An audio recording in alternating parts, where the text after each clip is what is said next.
get this hearing session opened. For those of you who I haven't already met, my name is Scott Ferry, and I'm an Assistant Chief Reporter in the Scottish Government's Planning and Environmental Appeals Division, and I've been appointed by Scottish Ministers to consider the proposed CPO and the associated orders and report to them with recommendations. Before we go any further, can I ask that mobile phones are switched off or to silent during the session, and should the fire alarm sound, we should leave the building either through the doors behind me or out through the main entrance. So before going on, can I ask the parties to introduce themselves and their witnesses, starting with Mrs Leslie for Transport Scotland.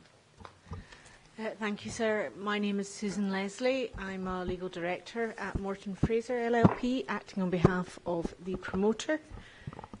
Second to my left, have Dr Joe Blewett of Transport Scotland. Dr Blewett will speak in general terms today about how tourism was taken into account in the development of the scheme from a strategic level onwards, but she will not go into the detail of particular aspects of particular properties, which will be discussed at the individual site-specific sessions by Mr Kerr. To my immediate left, I have Professor John Lennon, who is a Professor of Tourism and the Director of the Moffat Centre for Travel and Tourism Business Development at Glasgow Caledonian University. And to my right, I have Mr David Robertson. Mr Robertson is here in case there are any design aspects of the scheme which become apparent during the discussion this morning, simply to save him being up and down from seating the audience. As he did last week, yeah, perfect. And Mr Bax. You're in the chair again, are you, Mr Bax? No. You're not? Not really. Loretta is in the chair.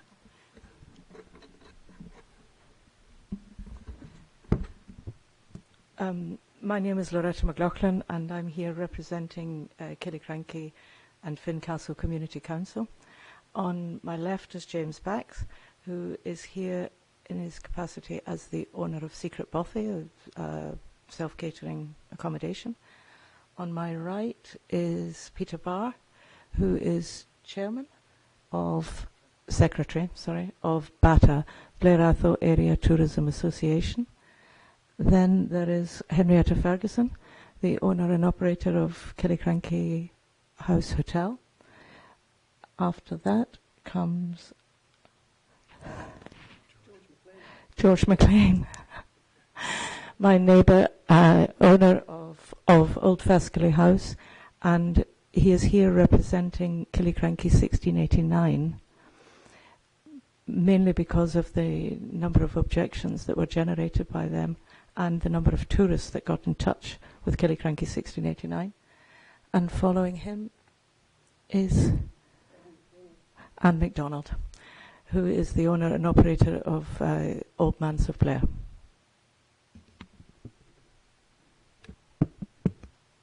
Perfect, thanks for that, Mrs McLaughlin. So the format of our session today will be a structured discussion, which I will lead, following the items on the agenda which was circulated to parties a few weeks ago.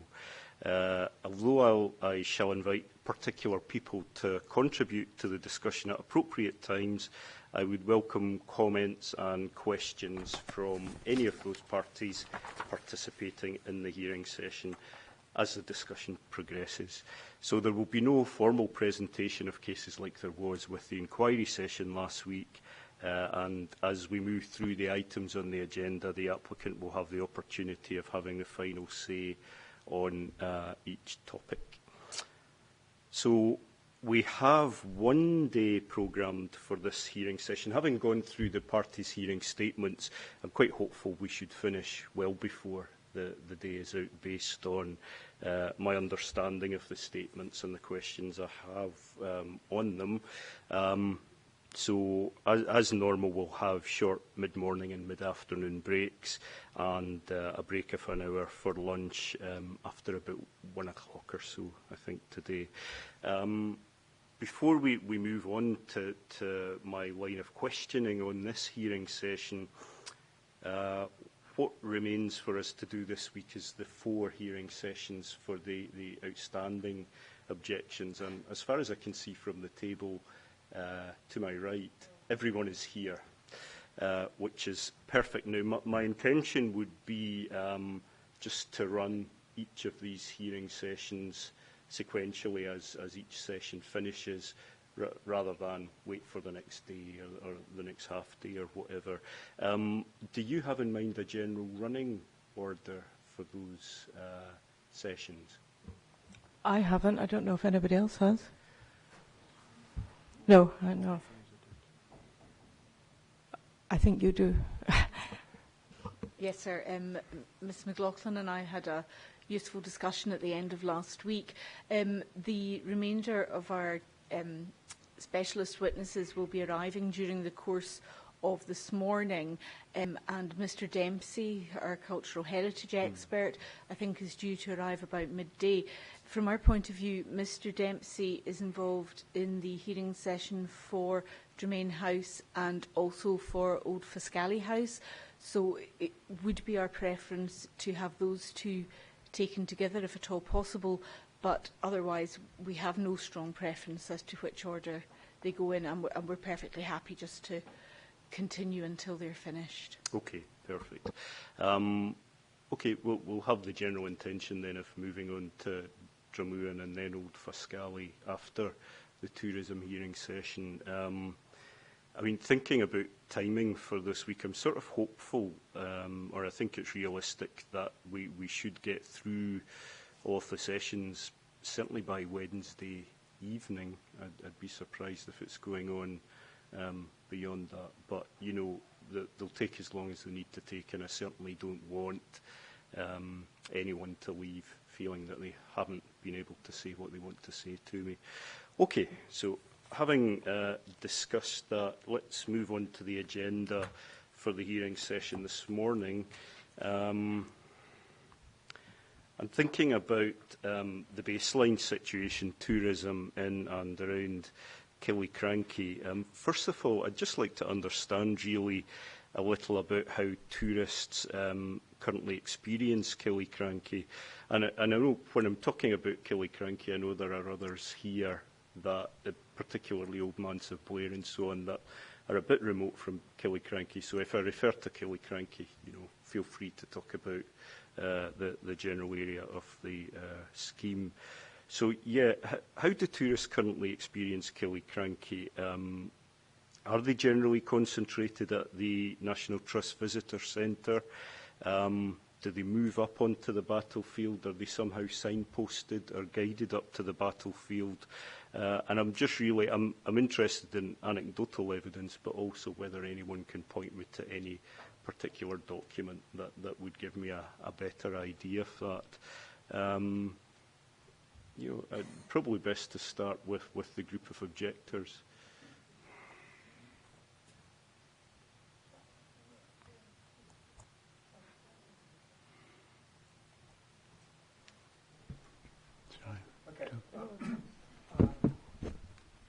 Speaking on behalf of the Tourist Association, the people who come to Killiecrankie, there are a couple of bases in Killiecrankie where they can park. First of all, the National Trust Centre. Secondly, the Gary Bridge, which is linked to the National Trust Centre through the pass of Killiecrankie. People come to go to the battle site. They use it as a base to climb Benvrackie. They use it as a base to go use the core path network, which goes on both sides of the river. In fact, it goes along as far as Blair Athol, so people can use that base. And I know as a local, people often stop and ask me, where's the nearest place, where's the car park? I want to get to the car park. They've got lost. They go up over the hills and get a bit lost. So really the focus is those two centres, the Gary Bridge and the car park at the National Trust Centre. Of course, they come to the National Trust Centre also for bungee jumping. That's another activity that takes place there. But it is, of course, a source of information for the battle site. And is there any material at the National Trust Centre I know that the opening hours are fairly restricted, especially in winter. A tourist arriving there today in the car park, say, looking for information about the battlefield, is there anything there that would somehow lead to the casual but interested tourists, say, getting themselves up onto the battlefield, say, around Tomb Clavers? No, they do that. They come. Visitors come throughout the year. I mean, we're conscious of the fact that the car park at Killiecrankie is very rarely empty. Of course, there's no nighttime parking allowed there, but we are conscious of that. One thing I did forget to mention was the autumn colours attracts a lot of people to the area. The autumn colours.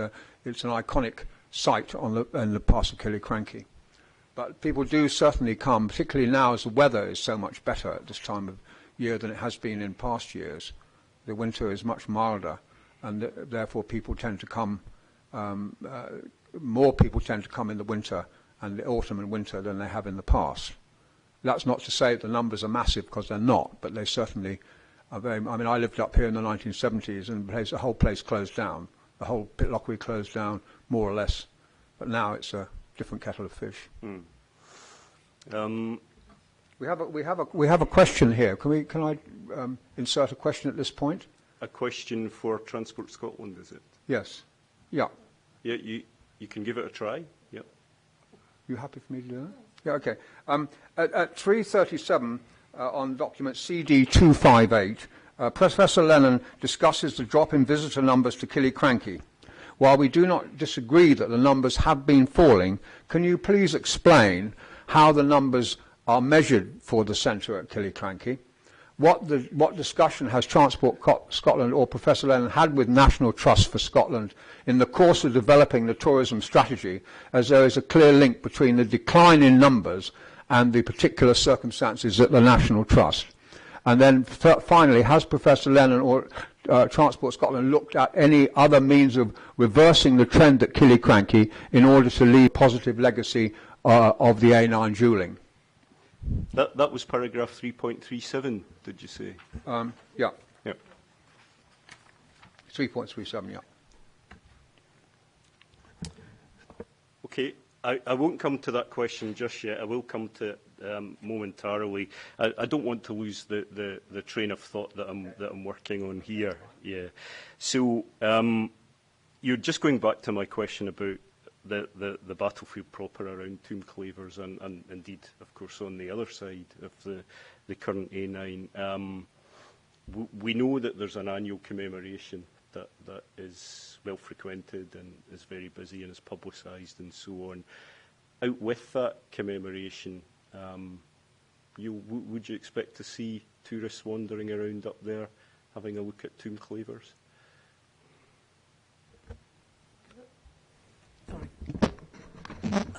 I had, at the hotel last year, just last summer alone, I had two groups who came up from Edinburgh on the train.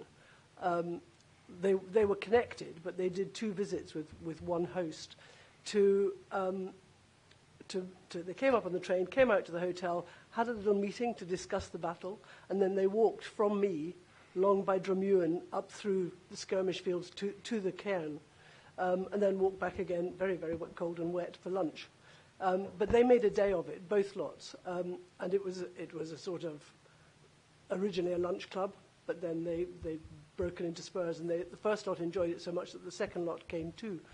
And I think there's nothing very formal between the visitors' centre and Tomb Clavers, but there are definitely people who do it. A lot of visitors to the hotel they will walk along there, but it's one of the reasons that they've come to Killiecrankie is because of the battle. And particularly over the last few years while all this has been going on, it's got more and more interesting for them. So they walk up by Drummuan, as I say, and then up through the fields that way. Otherwise you'll get squashed on the road. Yes. Is there signposting between the visitor centre and Tomb Clavers?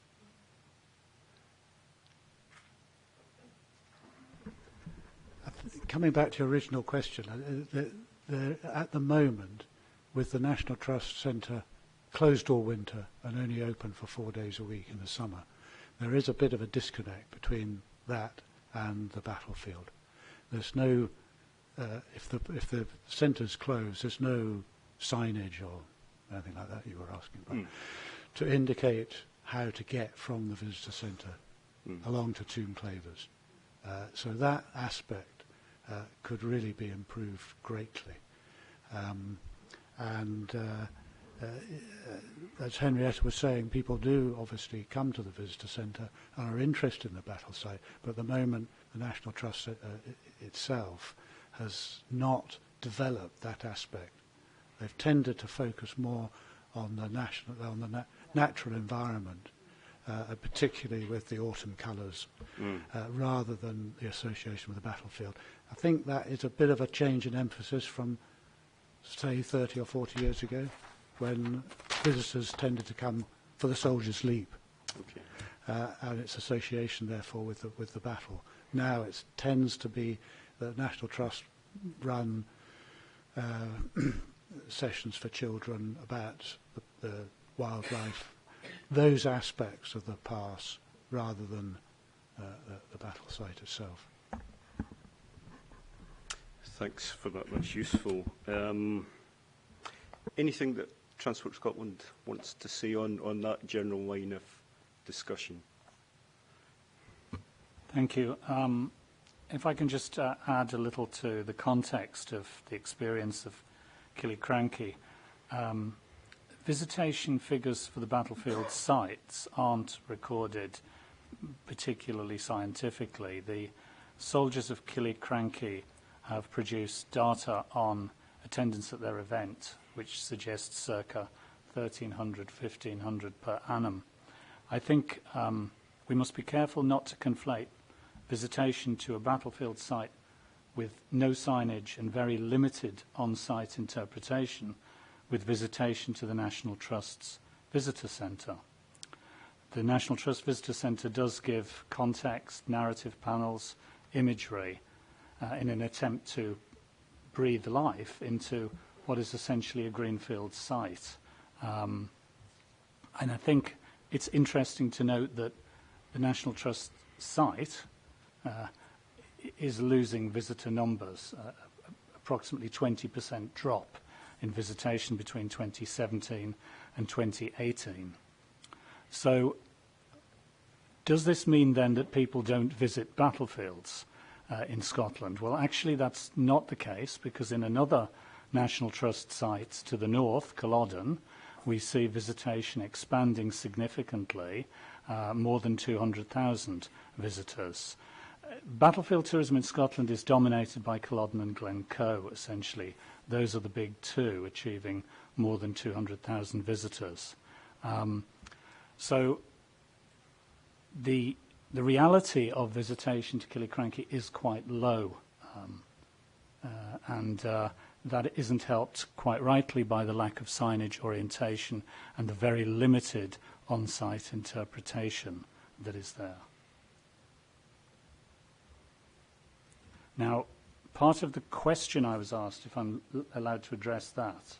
Yeah, there's a sort of natural progression onto that, so please do.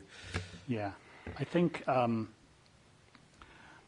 what we should note is that the thing that is changing tourism and the thing that is changing our economy very fast is the availability of handheld information, particularly apps, but also web-based resources to heighten awareness and to improve the visitor experience. And you asked what Professor Lennon and Transport Scotland had done. One of the things that investment has been made in is a battlefield app to expand on the experience and to allow people using their handheld mobile devices to have an enriched experience. And I think we do see the significance of this historical landscape and this important battlefield. But the reality of visitation and the range of battlefields in Scotland, we have to be realistic about it. We've got a lot of battlefield sites, but most visitors are going to one or two with developed visitor facilities there.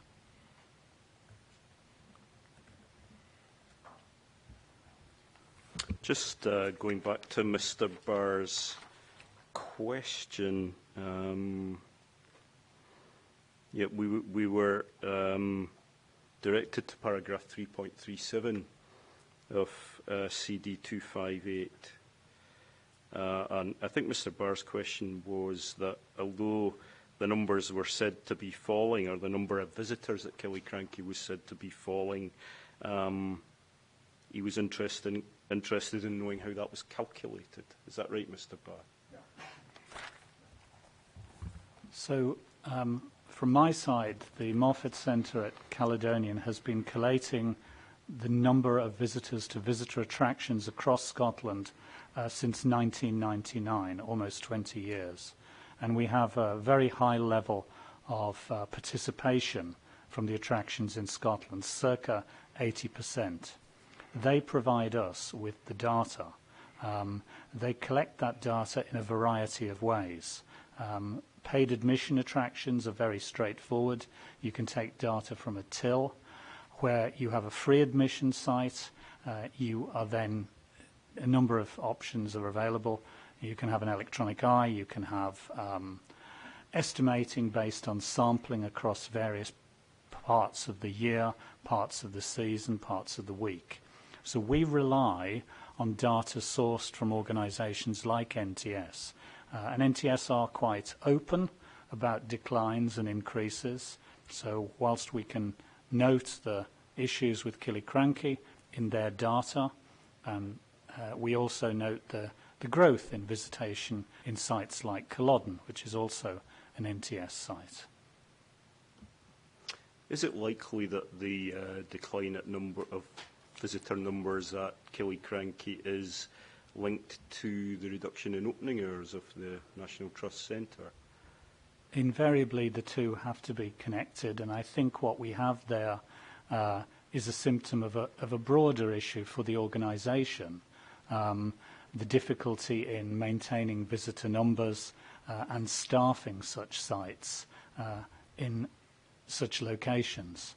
And I think, obviously, reducing opening hours does reduce the opportunity to visit, but it's the overall visitation to the actual site which I'd point you to, as well as the visitation to the NTS visitor site. NTS have their own problems, ensuring volunteer coverage, ensuring paid staff in place, and that's kind of out with this. But you're right to highlight that.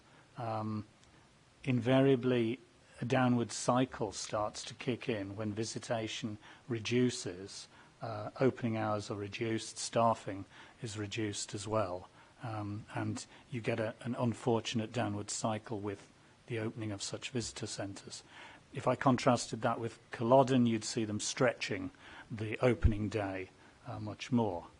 And I would highlight that there are extraneous factors here that drive visitation, not least if a site features in a television presentation like Outlander, for example. May I ask for clarification? The data comes from NTS. What data is it that they give you? If they're closed, how do they record visitors? Okay. I'm still confused about how you measure this. Okay, so if the visitor centre is closed, they don't record any visitors to the visitor centre. So they would provide data for us based on paid admission, non-paid admission. They'd also provide us with data on retail spend, on hospitality and other sites, on dwell time. So we probe across about 30 to 35 areas in the questionnaire to try and get a picture of visitation to attractions in Scotland. But obviously opening hours are crucial. So there is no ability for them to record, I believe, visitors to a site when the site is closed, is locked, and you can't enter it.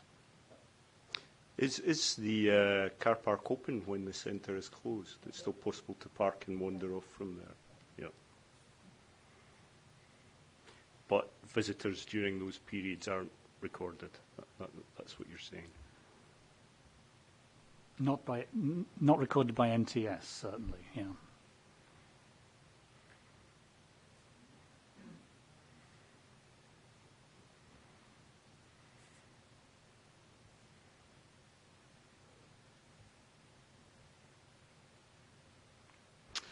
Okay, thanks for that. We've talked already this morning, and there's mention in the hearing statements about the twin draws, I suppose, of cultural heritage and natural heritage being part of the attraction of Killiecrankie. Do we have quantification of that anywhere? I.e., do we know that natural heritage is a bigger draw than cultural heritage, or vice versa, or is the best that we can rely on for that anecdotal evidence? Perhaps Professor Lennon first on that. So, yeah, I tend to like quantifiable indicators, and that's why areas like the Visitor Attraction Survey can give us actual visitors to sites so that we can look at trends and we can examine performance in that respect. The other indicator we're involved in is the Accommodation Survey, which is the record of occupancy and rates across Scotland. And those are two tangible, quantifiable indicators whereby we can look at growth and other trends. Measuring the appeal of natural heritage in terms of a quantifiable indicator is harder because stuff is not monitored. Walking, climbing Munros, visiting those parts of Scotland, it's very hard for you to get a mechanistic idea of total visitor numbers. But I would say the exit surveys that Visit Scotland have been doing on tourists leaving Scotland, when they ask them consistently what do they come to Scotland for, the data is remarkably consistent over time. And you are correct. It's natural and built heritage are the two things that people appreciate in Scotland. What they mean by built heritage is usually heritage of more than 100 years old when you probe that. But those two do come up. But notoriously, our natural heritage, whether it's national parks, country parks, Munros, coastal walks, it's a hard one to monitor, and it's a hard one to staff to monitor as well. So there is no doubt those are important draws, important pull factors, and a big part of the Scottish product. But there aren't resources to record in detail at very many of our popular sites.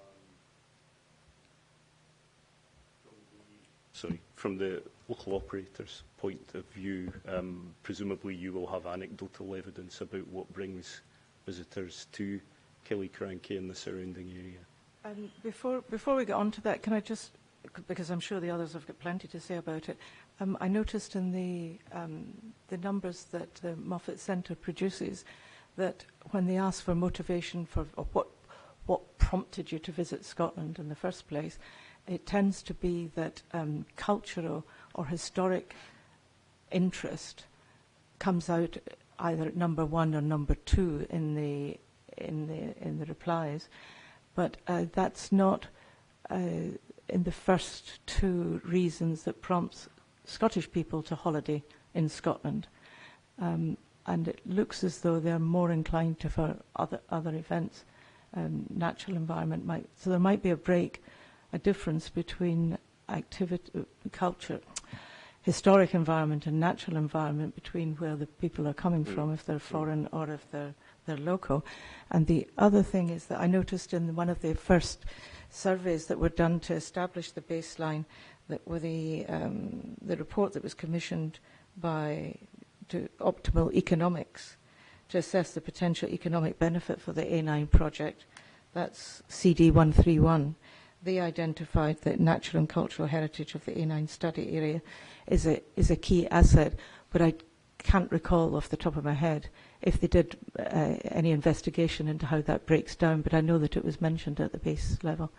But I'm sure the others have got anecdotal evidence. Before we take that, Professor Lennon, does that make sense that visitors to the area from Scotland will be drawn by different attractions? Okay, so to be clear of the source of the research I'm referring to, this is Visit Scotland's visitor surveys. These are recorded usually as visitors are leaving various points in Scotland. Now, Scotland is overwhelmingly a domestic tourist market. About 15% of visitation is international. The exit surveys that are undertaken on all tourists, domestic and international. And actually the finding is consistent. Natural and built heritage, along with people, are the three things that tourists appreciate most, whether domestic or international. So that's Visit Scotland data, consistent over about the last 10 years. Okay, thanks for that. And anecdotal evidence about what brings visitors to this area?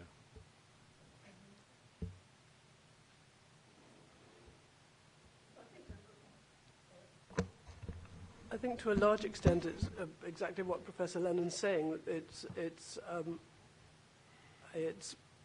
our ancestors, it's our heritage, it's all that sort of stuff. Whiskey Trail is huge. People will come to Scotland and they'll go straight to the north, ideally stopping off at Killiecrankie on the way, and looking at, we've got Edredar, which is reputed to be the smallest. I think that's changing distillery in the country. We've got Dalwhinnie, which is the highest, and so on. And so whiskey is a huge part of tourism in this area.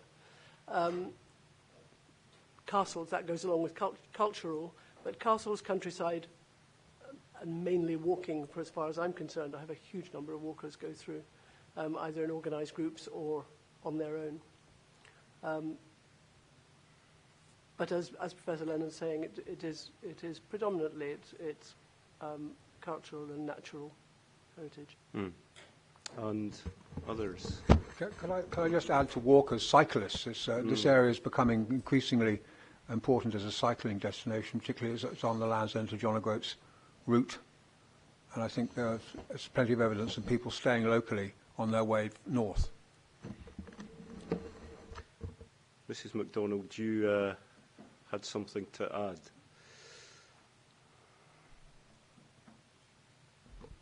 I would echo what Henrietta is saying in terms of the attractions in the historical environment, like castles. Hiking is absolutely a huge draw.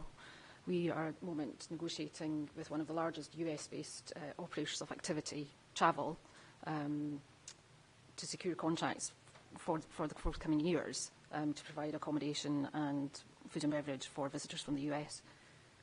Sorry, I didn't quite catch what you said. What type of Activity, tourism? and right. Specifically hiking and cycling.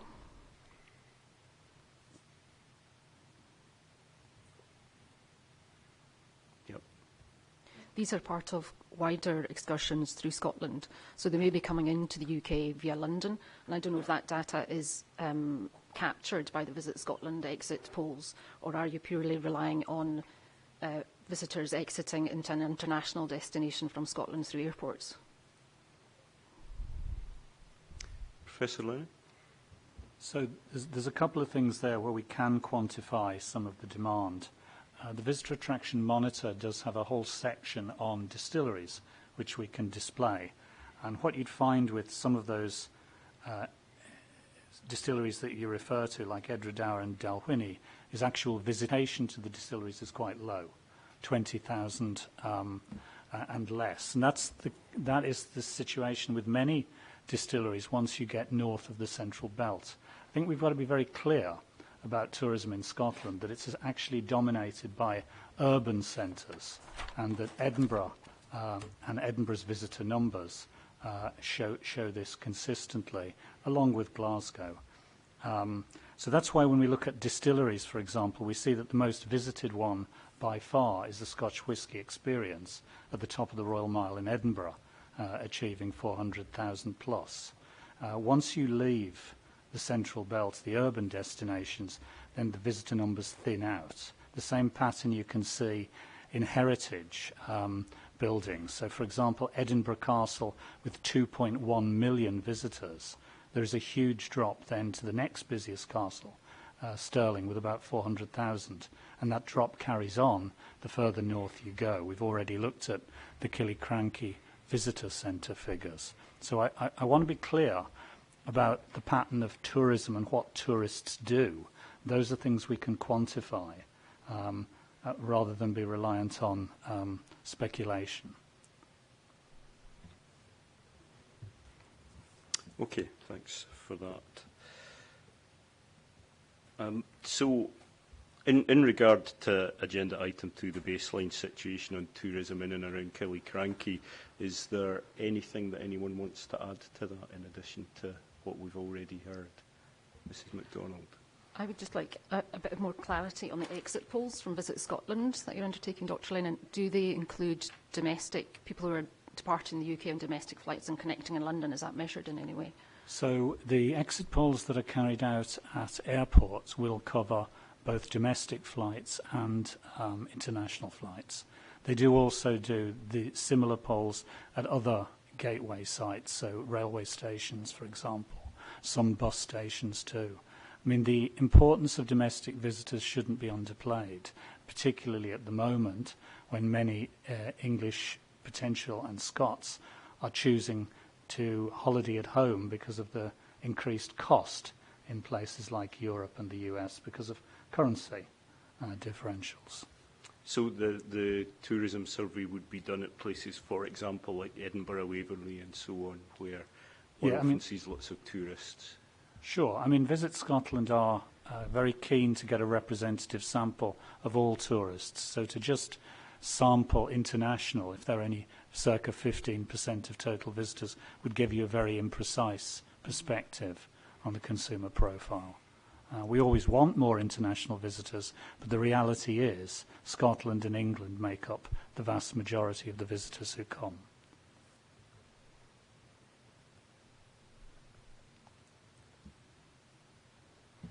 Okay. Anything else on that? I just wondered, in terms of the sampling, is that done on a monthly basis? Is it done in peak tourist season? How is it conducted? Okay. This is a piece of research we don't do. I would like very much to do it myself, but we do the accommodation study and the attraction study, which feed national accounts to calculate the value of tourism. It's a third party. They will contract this out to some consumer research significant international organisation who do the exit polls. You'd have to consult their specific methodology, but knowing Visit Scotland's research department, they will be looking for sampling across the year in a variety of locations that is methodologically defensible. I think we can have faith in, they've been doing this a long time, the data is quite good. Internationally, it's quite well respected as well.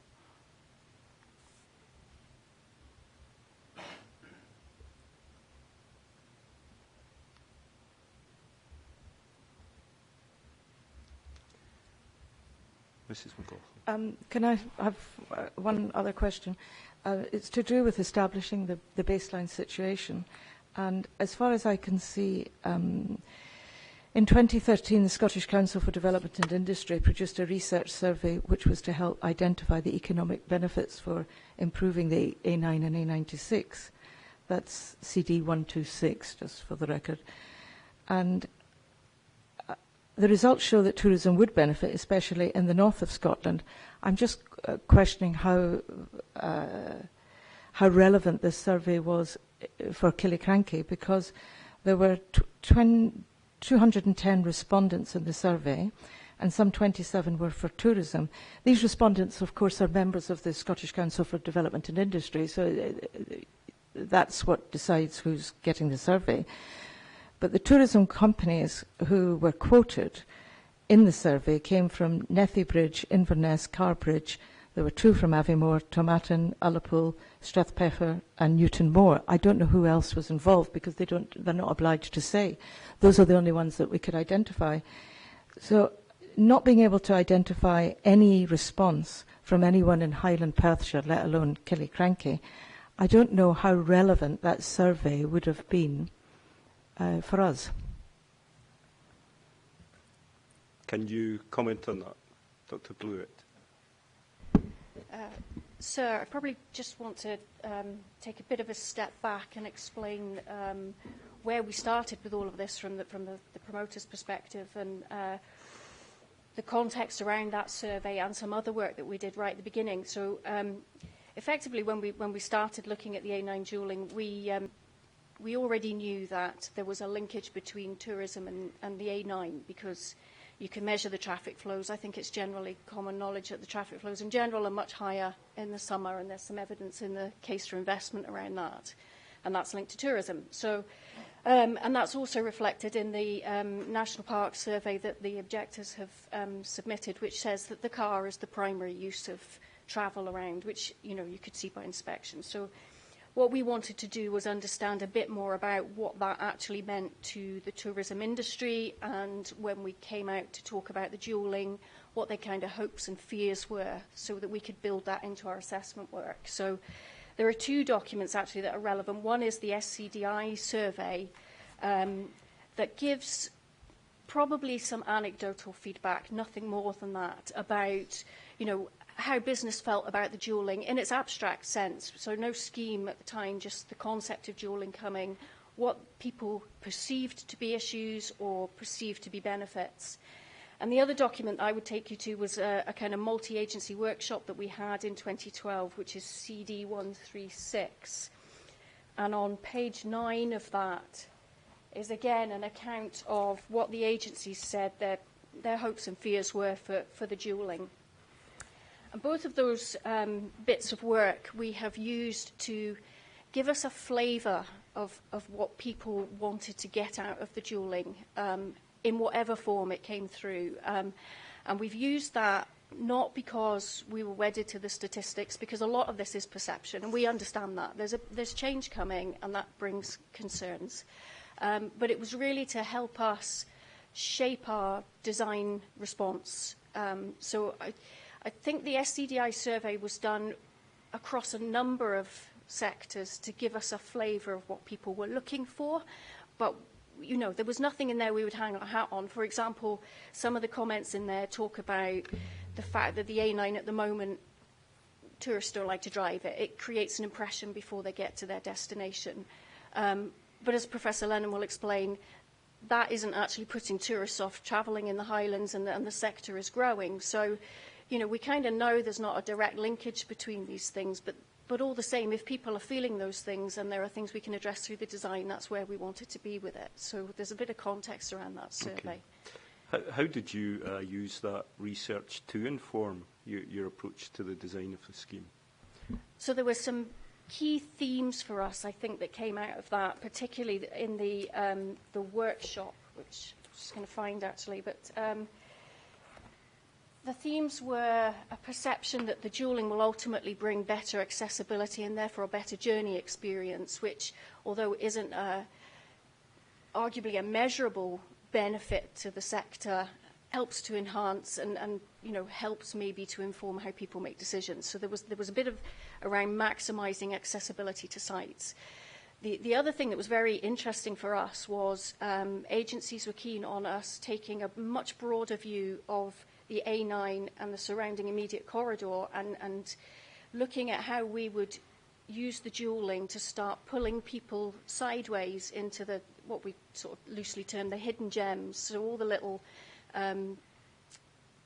quality tourism offerings that are more remote from the A9, because this is not a very A9-centric problem. It's a much broader interest than that. And that is where we started to look at things like the Highland Discovery app. Because what that does is it gives a quality of journey experience up the A9, but then it also informs people about what's going on around them in the corridor, what they can visit. They can plan their journeys in advance. They can see that there's a very broad offering out there. So there was a lot in that about making sure that there was information and, tourists were able to plan what they were doing, and that we weren't taking the approach that they were going to be bound to the A9 and its immediate corridor. So there was that type of thing, and the accessibility and things like that. Now, some of the benefits that come out of this are probably unmeasurable, because we're in that world, as Professor Lennon says, where we don't really know how people decide what they want to do when they go on holiday. But we do know that there are perceptions and concerns that, at the start of this, that those things help to provide a kind of overall package. So improve connectivity through the dualling, but also supporting the surrounding environment. we heard last week a little about the enhanced lay-bys study. Did that come from the approach that you're describing? It didn't directly, because it was much more linked to, well, I suppose indirectly, because the SEA, when we did that work, there was definitely interest from other agencies about maximising the tourism value, and that was linked to the natural environment primarily, and the views. So there was a consideration around that. We had several conversations with the National Park about it in particular, because when we were looking at doing enhanced laybys, what we didn't want to do is use those as a substitute for people entering into communities. So where we were thinking about these ideas, they were very much going to act as a signpost to be compatible with, you know, the communities that would be, you know, in that area. So we wouldn't be pulling people out of communities into laybys. We would be using them to link to each other. And that, you know, where we've ended up with enhanced laybys, or where ministers already have land, basically, and that linkages, they tend to be more in the central section where we don't have communities as such. So that linkage, there are linkages to non-motorised users, recreational routes, the type of thing that Mr. Barr was talking about, but we haven't had the chance to do the community linkage. Okay. Anything more on baseline? Yes, could I ask a few questions just about what Dr. Blewett's just said? You mentioned CD-136, and I don't know off the top of my head what document that is, but it was the multi-agency survey. Was it a forum, or I don't know what it is? It was a stakeholder workshop. So in the report, there is a list of the attendees. At the time, it was just after the announcement to Jewel, and we went out and talked about the A9 and the A96. So what you'll see in here is an account of the discussion, really. There's a long list on page 9 of the sorts of issues that came up. I think the presentation's in the back there. And one of the things we wanted to do was to say to the various agencies, were there any priorities in terms of how we package the dualling into projects? Because this was before we had all the different projects. But basically the themes that came out were not linked to locations or a form of dualling. They were looking broadly at the corridor and saying, these are the things that we're worried about, or these are the things that are opportunities. And who was there representing Highland Perthshire or Killiecrankie? Was that Perth and Kinross Council, or was there any representative for this area? Bear with me, I'm just trying to find. There was someone from the National Park there, and then after that it was Visit Scotland and the Scottish Government Tourism. We'd previously had a round of workshops with local authorities, so we'd already covered local authorities, and we'd also had a round of workshops with the environmentally related agencies as well. So Killiecrankie, or Highland Perthshire, because we're also here talking about Blair Atholl.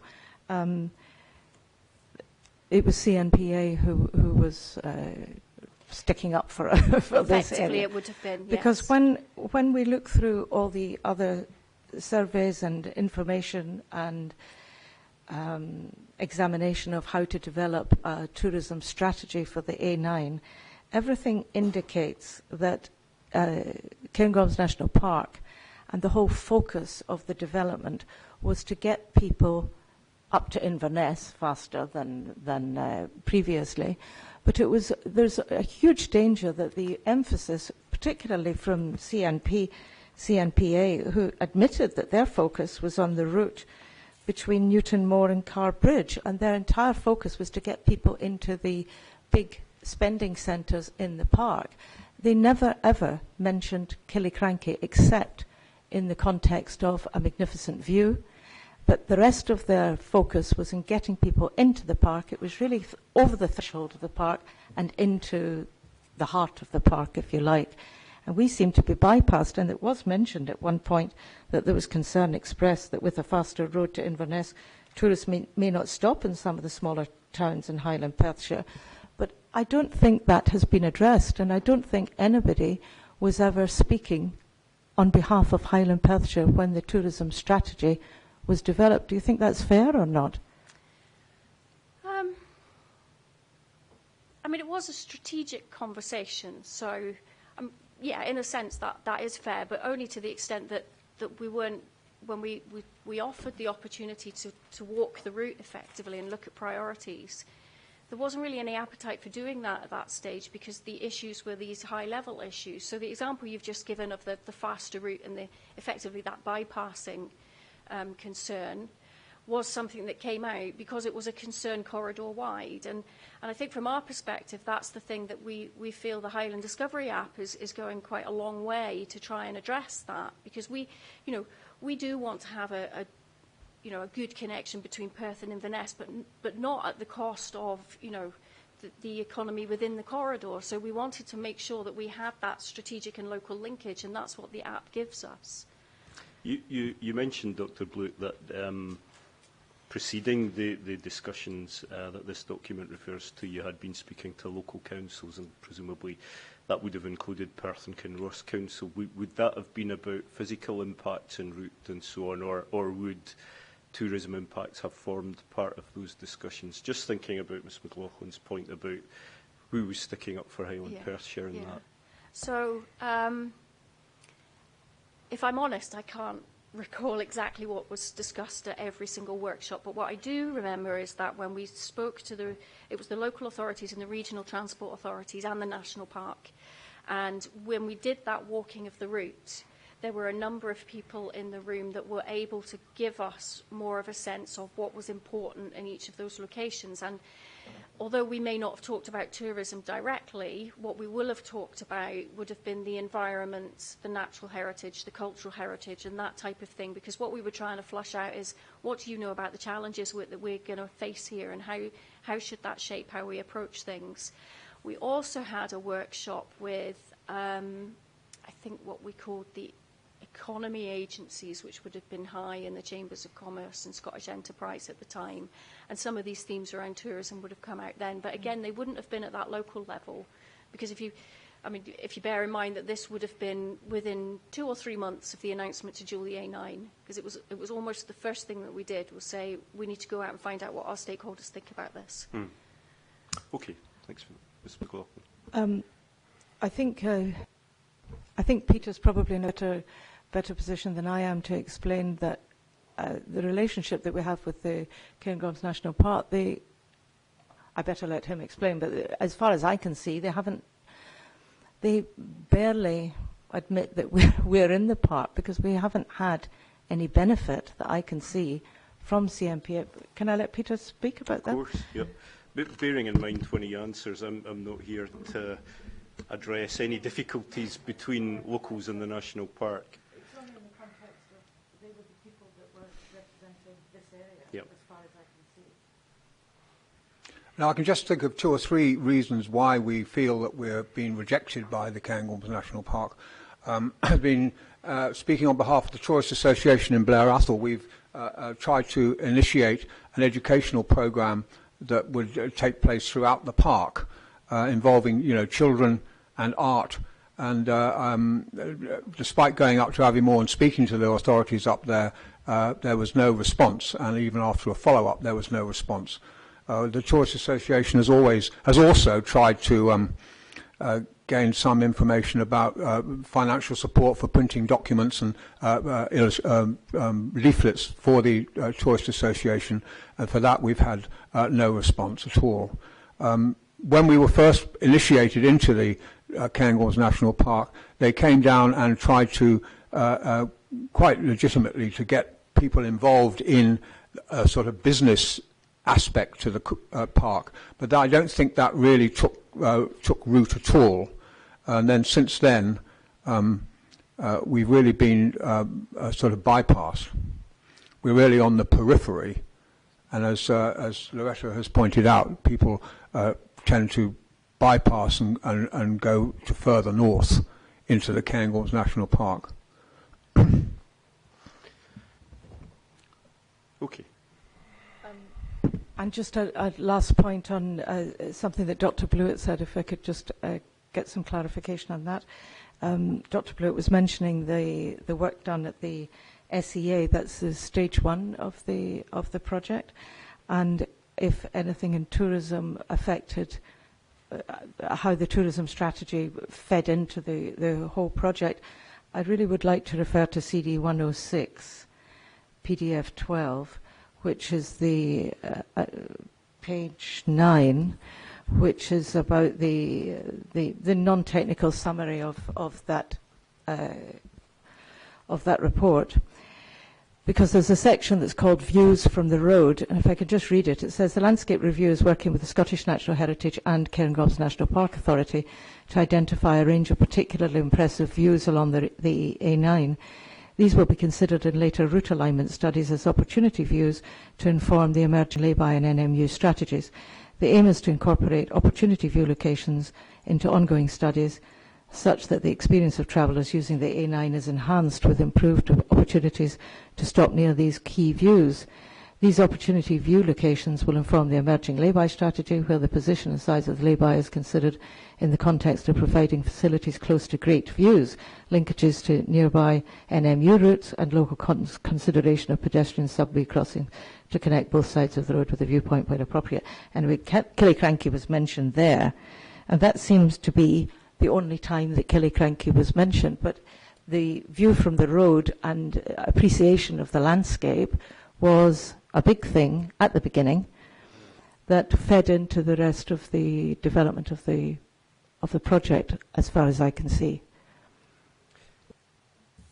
I think I'm going to move on in the agenda to cover that, actually, so I'd rather do that so that we don't get ahead of ourselves. So moving on to item 3 on the agenda, to 3A, in fact, in terms of general tourism impact. And I think that this next question is sort of picking up on your last point there.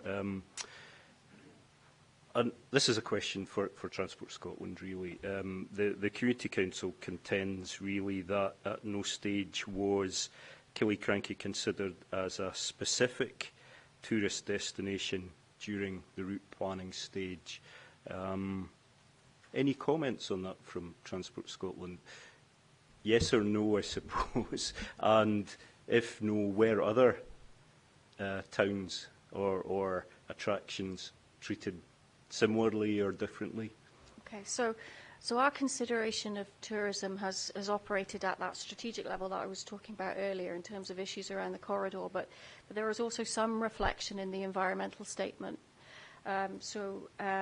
The place you would look for that would be Chapter 8. So that's CD 11, Chapter 8.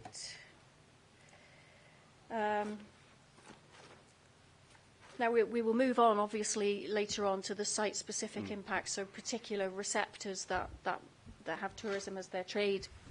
We will obviously pick up through the site-specific stuff, but there were a list of receptors in the environmental statement that were considered in its broadest sense. So if you turn to 8.3.14, you can see the long list of commercial properties that were considered, which includes quite a number of tourism properties. So they form part of the study area.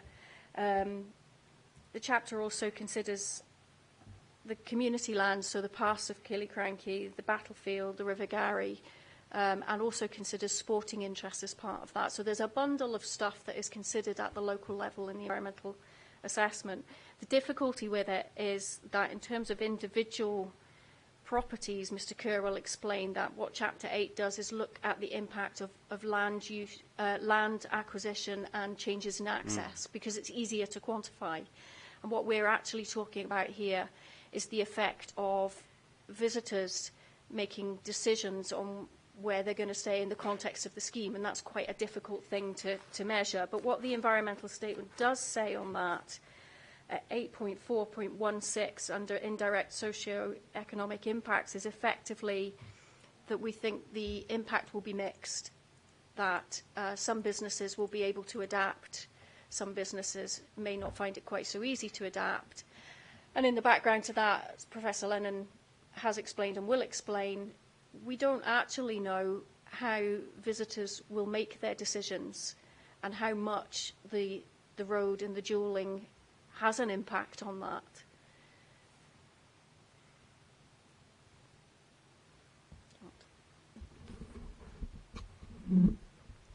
If I can add to that, then, the decision to choose a destination for a holiday is a complex one where there are an awful lot of variables. So it's very hard to make generalizations.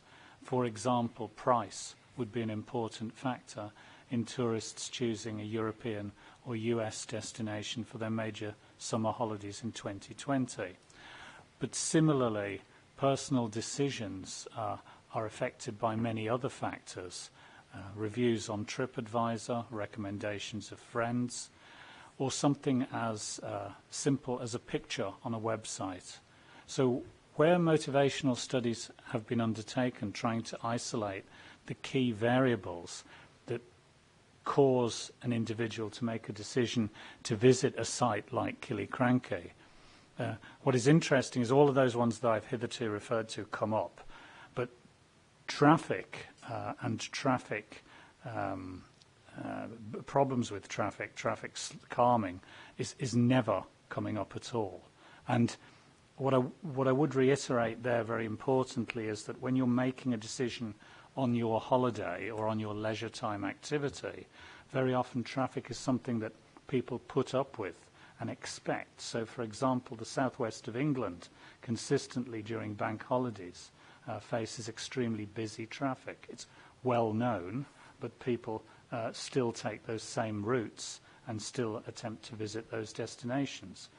The same patterns of busy traffic and urban gridlock you can see in some of the busiest international destinations in the world, Bangkok, Beijing, for example.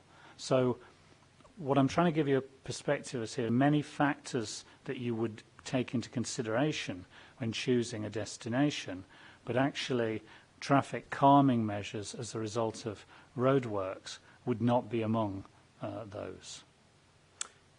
That, I suppose, sort of covers the construction phase. What about if the contention was that the proposed scheme somehow despoils the local natural or cultural heritage?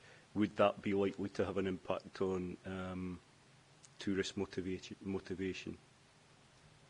So it's basically about visibility of road infrastructure. Is that a factor in choosing to visit destinations? Again, it doesn't come up as significant. You already have an A9 arterial route.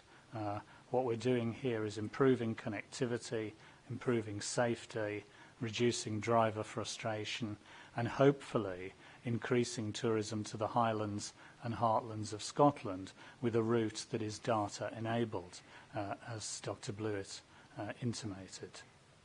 So, no, I don't foresee significant impacts from dualling of those parts where we still have single carriageway, effectively.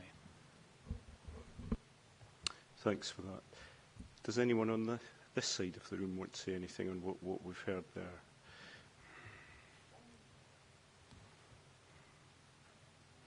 Yes, I think so.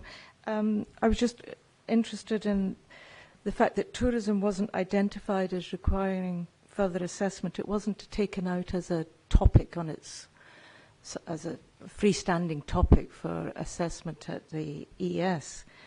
But as far as we can, so it was part of the people and communities section that it was in there. But as far as we can tell, the only people who were asked to complete a business survey were those who were identified at an early stage of being in or going to be in receipt of a CPO. So we're not entirely sure if you think that you would. Did that not make it quite hard to make an assessment of the impact on tourist businesses when the number of CPOs was necessarily restricted? For instance, neither Henrietta nor Anne are in receipt of a CPO but will be impacted, and they are in tourism. And yet, I don't know if Anne's even done a business survey. No. Henrietta did one very belatedly, but by that time, the whole design had been, and the tourism impact had been assessed. So I'm not clear how you did that assessment. So, I don't think we would have claimed to have done a tourism assessment per se. So there are bits of the environmental assessment and the ES that talk about the impacts on the various businesses in terms of the things we've already talked about last week, noise and visual, and there'll be stuff in there about the impact on the natural environment and the cultural heritage.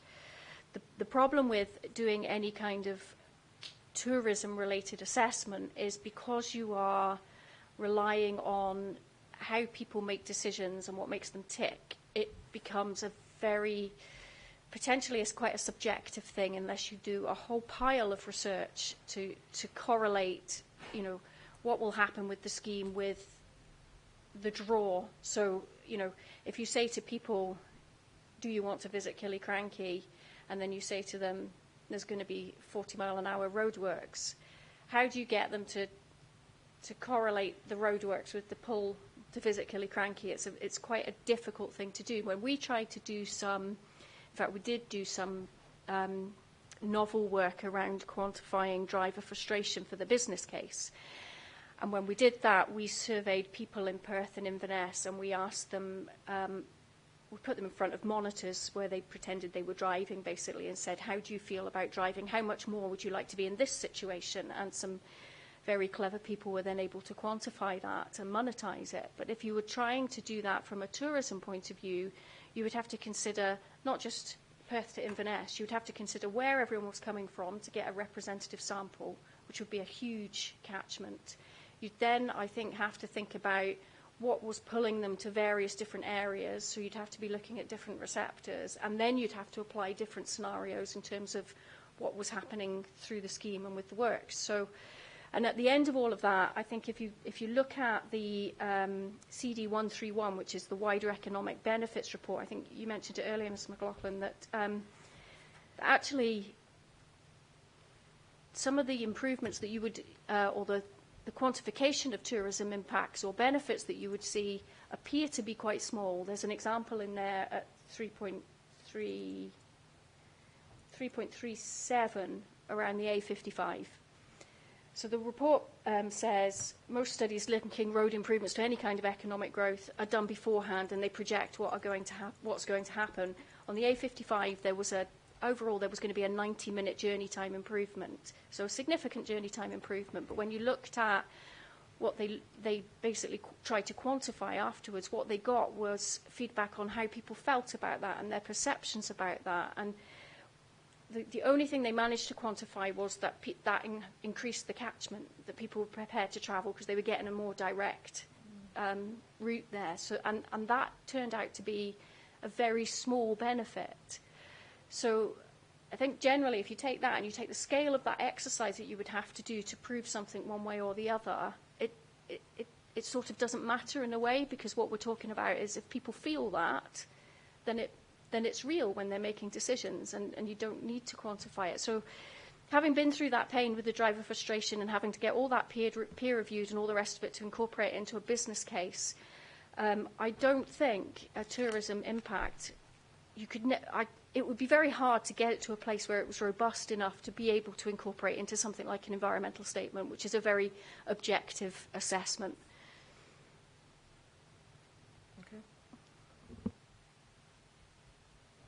Okay, thanks for that. My next question is on there seems to be a point made on behalf of the objectors that somehow the proposed scheme wouldn't contribute to the aims of the A9 dualling programme.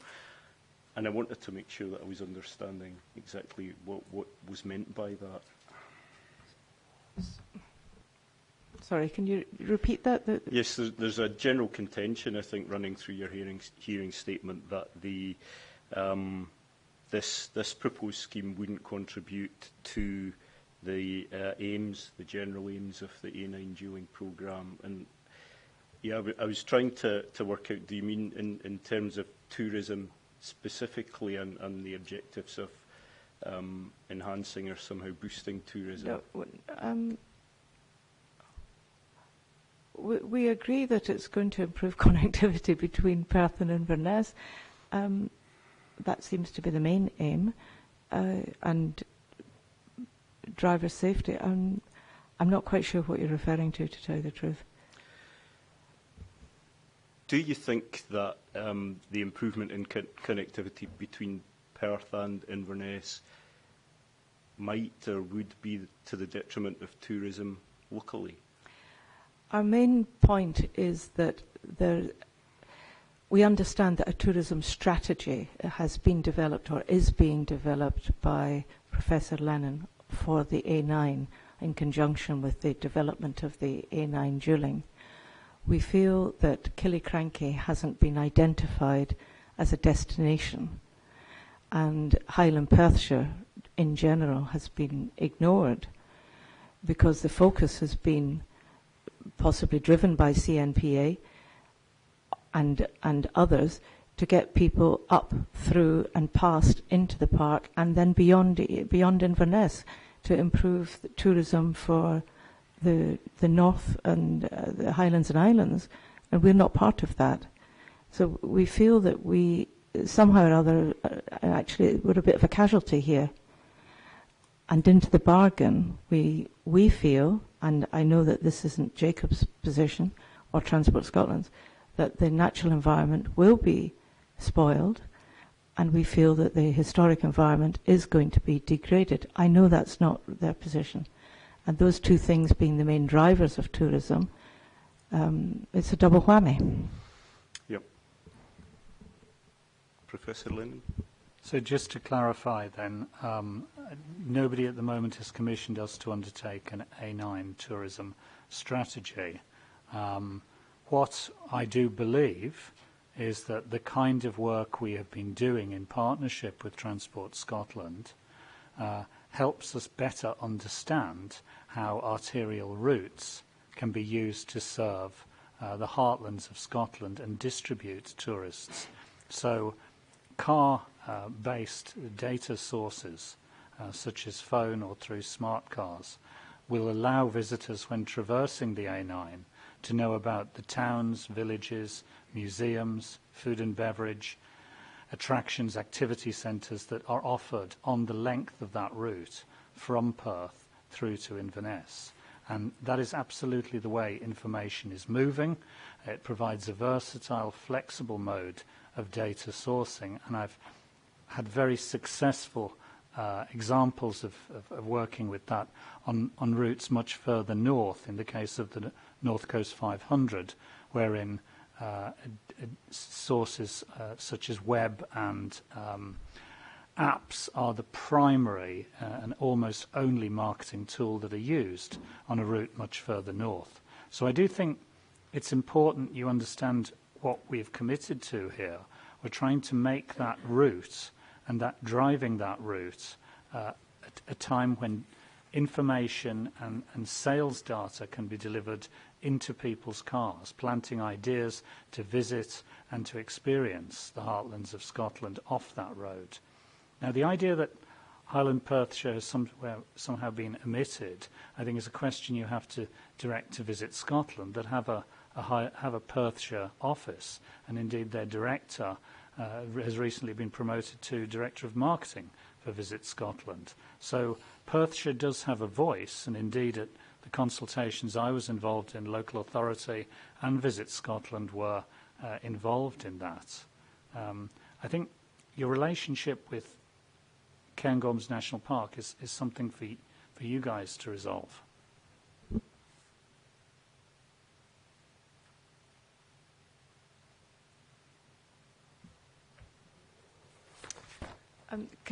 Sorry, I misunderstood then that you weren't developing a tourism strategy.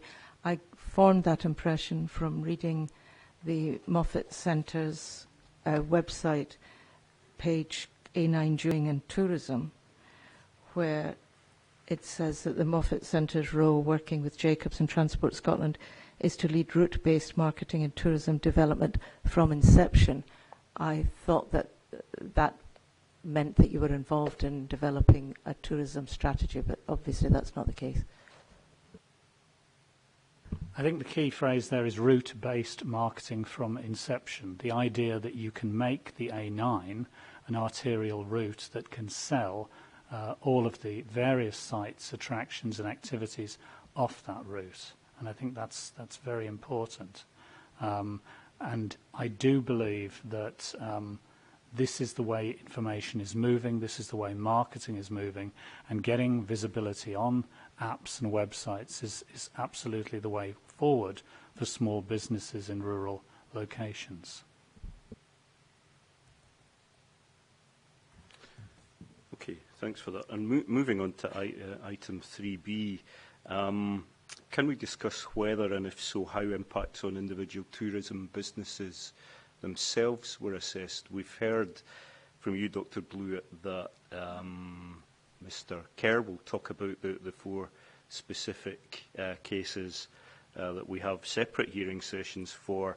And I think you also mentioned that Mr. Kerr had assessed the physical impacts through the loss of land and so on. Did the assessment go beyond that to look at how the tourism operations themselves, whether it be a hotel or another attraction, might be affected? No, that's not my understanding. I think I referred to earlier that the sector was effectively grouped within the environmental statement, and comment around the sort of indirect socio-economic position was made in terms of it's a mixed response, but we haven't delved into the detail of anybody's particular business practices in any way. And presumably that's because DMRB and EIA regulations don't require that. Is that right? Yeah, that's correct, yeah.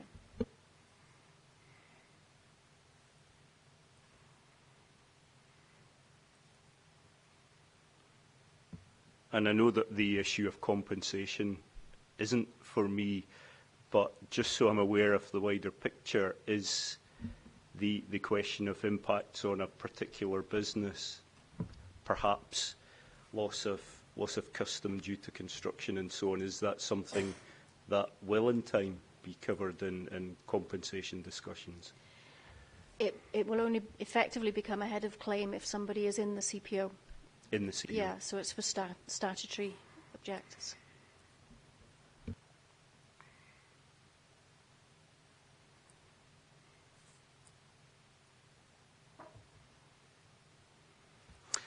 Okay, does anyone on this side of the room want to say anything on that, and bearing in mind that we will be coming to talk about the specific instances later? Is it possible to go back to the issue of the Highland Discovery app addressing some of the issues that will be faced during the construction and following period? How do we... I'm just about to come on to the construction period. Okay. Maybe we could pick Sure. it up there. Okay. If we don't pick it up, do remind me that you've got a point Okay. to make. Thanks. Perfect. Sorry, can I just have a clarification again? At paragraph 3.24 in the tourism hearing statement, it says that Transport Scotland appointed Professor John Lennon with a remit to consider the A9 dualling in relation to destinations. So I'm sorry to go back to this, but it's a question of Killiecrankie being ignored. Did Professor Lennon identify Killiecrankie as a destination? Yeah, I think a route-based app will do more than just list a series of residences and dwellings. It's also about suggesting products and services that tourists might wish to buy. The beauty of the app is that if you omit a category, for example, ice cream shops or luxury accommodation providers, you can add that to the app at a later stage and continue to build it. So Killiecrankie wasn't overlooked, and indeed the battlefield was a particular focus of attention, hence the investment in time and the services of app developers for a battlefield app.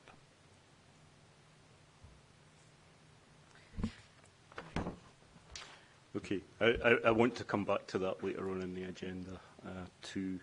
So moving on to item 4 on the agenda, looking at impacts during the construction period. Do we have any evidence of other experiences of construction impacts in tourist locations? Is there anything empirical that we can draw on? So one of the ways we've started to look at this in the case of the A9 is to do a baseline analysis of the value of tourism before the work started and any impacts on tourism during the works. So it's a very A9 specific example because I couldn't find much precedent for this elsewhere. The way to measure this is to start before the work starts, analyse it during the works, and then consider it after the works have occurred. So you have the complete model. My approach here was to develop a corridor 40 miles east and west of the A9 between Perth and Inverness and attempt to log all of the tourism businesses that were in that corridor. Hotels, self-catering, bed and breakfast, campsites, caravans, Airbnb, visitor attractions, food and beverage, activity centres, retail that was specifically focused on tourism or had tourist purchasing as a big part of expenditure. Then to build a model and map that baseline and use that methodology to come back to the corridor and look at it again between 2014 and 2018 to see if we had any significant impact once works had begun on those businesses. I think it might be useful if we put that summary of the 14 to 18 data up. Yeah, it's CD 255.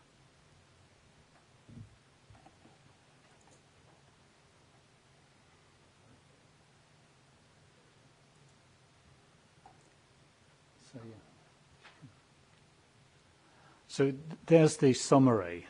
So that comes out of the detailed analysis across the years, drawing on data we collect from visitor attractions and from accommodation suppliers, but also pursuing data through telephone interviews and talking to suppliers along the way to try and get a picture of movement across that period when in fact some infrastructure works had started. Now what you can see there is the continued growth in terms of output, sales, continues to grow across the period 2014 to 2018. And we're starting to see some late impacts there of employment because there are distinct issues with labour shortages in certain areas in the Highlands and Islands being particularly impacted in this respect. But what we are seeing is growth across the period, and that's similar to growth we're seeing in the Highlands of Scotland over the same period. So it suggests very low or no impact from the works that have commenced. And those figures are for the entire length of the A9 between Perth and Inverness? Yes, the corridor of 40 miles on either side. Now, you might say, why 40 miles, why not 41? You have to have a constant, and you have to draw a line at some extent. But as long as you're measuring the same thing year on year with a good sample and you're getting quality data back, then we can look at movement realistically. And if we then compare that with the national and regional picture, we should start to see a match. Labour shortage becoming an issue in many parts of Scotland, however tourism continuing to grow. We've had something like 3 or 4 spectacular years. There are some indications that 2019 is seeing a little bit of levelling out. But I don't have 19 data yet. It's very early to get it. And in those figures, presumably much of the route wouldn't have been affected by A9 construction, but some parts were during that period. Is it possible or not to identify separately those areas that were affected by construction impacts? Again, it is possible to do it, but I was seeing no significant impact from, say, the Lunkerty works at the moment, which concur with a view that in decisions to choose holiday destinations, traffic calming measures would not be a factor in how you decide to use your leisure time. And that would be different, wouldn't it, though, from people choosing accommodation in the vicinity of construction works? Okay, so this is obviously a sensitive one for those who feel that their businesses are going to be affected by construction noise, for example. And I think their concerns, I'm trying to understand that feedback from consumers might be negative because of extraneous factors like construction noise. My view on this is that the way the consumer looks at this frequently is they're analysing the product and the experience that the accommodation, for example, provider offers: food, decor, service, helpfulness, etc. That there is an extraneous noise going on, it is rarely accredited to the supplier of accommodation. It's a bit like, you know, you go to Scotland for a holiday and it rained all that week. That's not the fault of the hotelier or the operator of the castle. It's an extraneous factor. You go to London and there's a lot of traffic outside of your hotel room. That doesn't mean that your hotel experience, product, service, people, can't be extremely strong. So I think one has to be careful how you judge this and where it fits in the pecking order.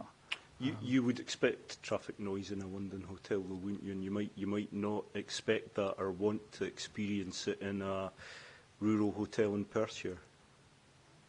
Okay, well, we're hypothesising here. I would expect a London hotel charging London rates to have appropriate double and triple glazing to minimise traffic noise, personally. And is there any empirical evidence on choices that tourists might make being affected by construction noise and so on in otherwise quiet-ish rural areas? So there's very little data that suggests audio is a factor in choosing destinations, rural, urban or coastal. I think invariably if you have roadworks that are noisy, construction works, etc., tourists will notice this, residents, overnight guests will notice this, but it's whether or not they apportion responsibility to the operator, I suspect, and I believe not, and B, whether or not this is a factor in deciding to come or to choose a destination. So when people are researching where they're visiting, they're not usually looking at traffic flow monitors or roadworks indicators. Okay, thanks for that. Anything from the objector's perspective on what we've heard there? Can I just return to those figures for the GDP and within the A9 corridor? For 2018, there's an increase of 1.9% over 2017's figures.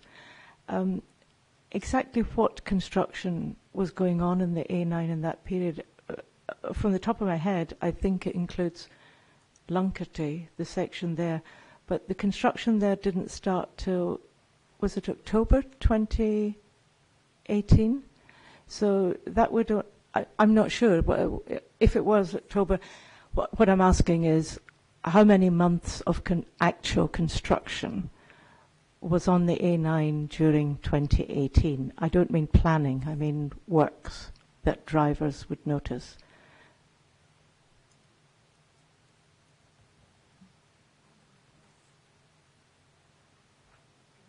Sure, of course.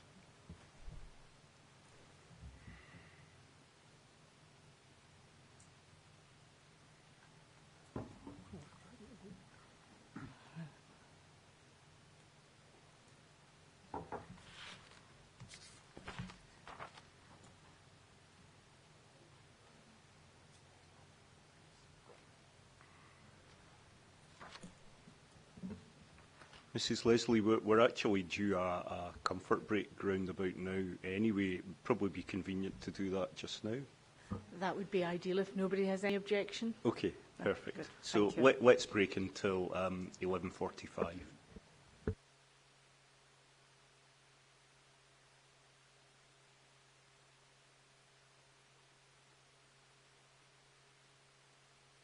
everyone. When we broke, the question that had been posed was looking at the summary figures in CD255, what construction impacts were bearing on those figures. Professor Lennon. So thanks for your understanding. We wanted to get the precise dates, and so I suppose the first thing is that across that period, we wanted to dispel any idea that hyperbole or exaggeration about the A9 work starting was actually impacting on tourism visitation. So that's why we were monitoring across the full period. You are correct. The Lunkerty works only started in October 2018, so you would only have seen a couple of months, if any, impact there. But we would highlight that the Kincraig section commenced in August 2015 and finished circa September 2017 with full clearance of the road by January 2018. So we did have infrastructure works ongoing over that period of measurement. I just wanted to make sure we had the accurate dates for you.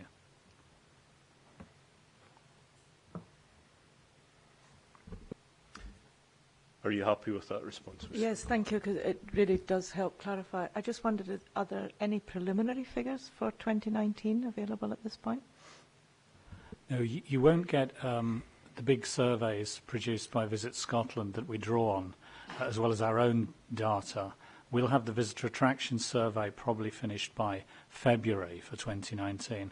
We won't have some of their data until the middle of the year. So it's the first couple of weeks of 2020, you're unlikely to be able to provide the 2019 data. As soon as it's available, we'll update and provide. Okay, thanks for that.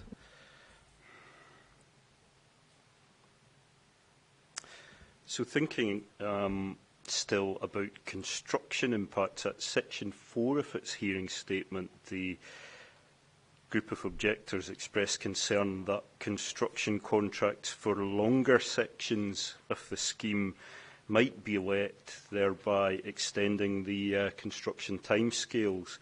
Is that a possibility? And if so, are the impacts of that assessed?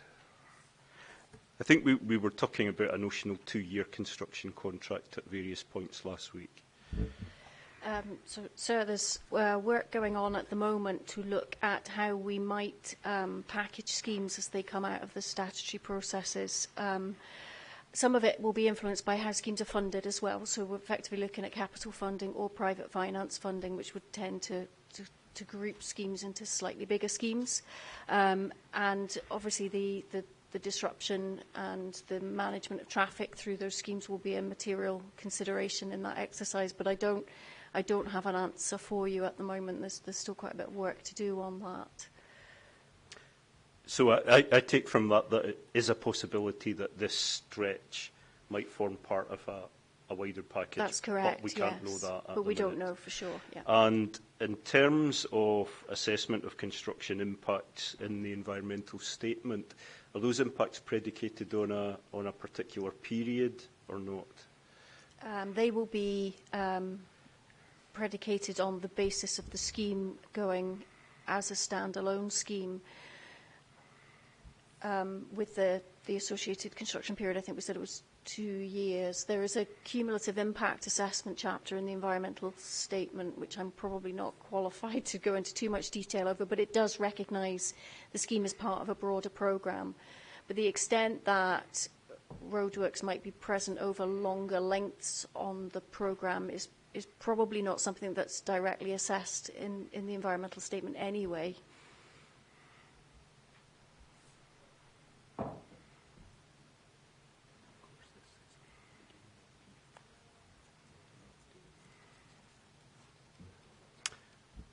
Anything on that particular point, Ms McLaughlin? Can I just have some clarification? What are we talking about? More roadworks for a longer distance? The possibility I'm thinking about is that the scheme before me is Killiecrankie to Glengarry, but if that is somehow parcelled together with another adjacent stretch, so that 2 years becomes 2 plus X years, and the impacts that that might have on the local community. And the answer we had was, that's a possibility, but we don't know. Yeah.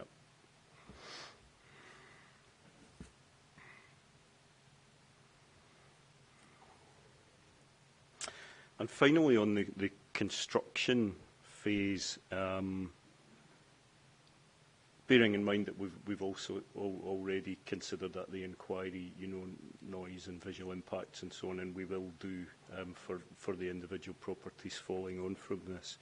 I'm thinking about there's a fear from accommodation providers that there might be reduced demand for their product during the construction period.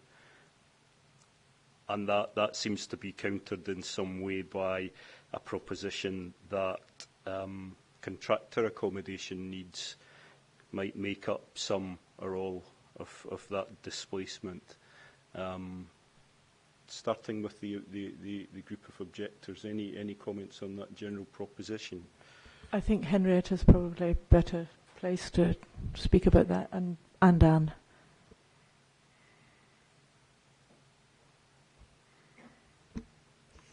I think we all feel that, as either hotels or as self-catering, that our properties will be affected by, it's again noise of construction, and also people trying to do anything they can to avoid coming up that stretch of the A9 while the construction's going on. And I'm not sure whether the added bonus of having construction workers during that time will even go part way to making up for any shortfall, because their allowance doesn't even look at what we normally achieve for our accommodation. I've seen a figure of £500 a month mentioned somewhere. I'm not sure if we put that to me now, but is that your understanding? That's roughly my understanding, yeah. Too, yep. Mrs MacDonald, anything to say on that general issue? I think both Henrietta and I's properties are in a different league in terms of a £500 a month allowance going very far in compensating for any losses or displacement there. We're both operating in the niche kind of premium end market, catering mainly for international clients with fine dining expectations. So the idea that construction workers could fill that gap is in a way thoughtful and grateful for the consideration, but actually in terms of mitigating our losses, absolutely ineffective. Thanks for that. Professor Lennon. So I think what I'd say about mitigating losses, those are anticipated losses at this stage, because we have seen across the 4 years of monitoring that we have not seen a diminution in the value of tourism, which is of course predicated on things like rate achieved and accommodation percentages. What I would say about the £500 per calendar month is there is an awful lot of private sector self-catering supply in the form of online consolidator provision, things like Airbnb, etc. And it will be for many of those businesses to make an individual decision on whether or not they want a long stay, lower rate per night, or they want to go into a more discretionary leisure market, which will be potentially shorter stays with a higher relative rate. This is really for an operator to make a judgment call on. I do sympathise with your situation, but you're anticipating a reduction in demand on the basis of impacts which I haven't seen much evidence of them slowing demand thus far, and I can't find much data that suggests road traffic calming measures have a significant impact on decisions to visit or book accommodation. Dr. Blewett, do you have anything to add to this notional £500 a month figure? Is That's not urban myth, is it? Does that come from somewhere? That figure actually comes from a private conversation we had with a party who's not in this room. But yes, it's effectively an allowance that we've got from one of our suppliers in the consultancy sector, so a white-collar allowance, if you like.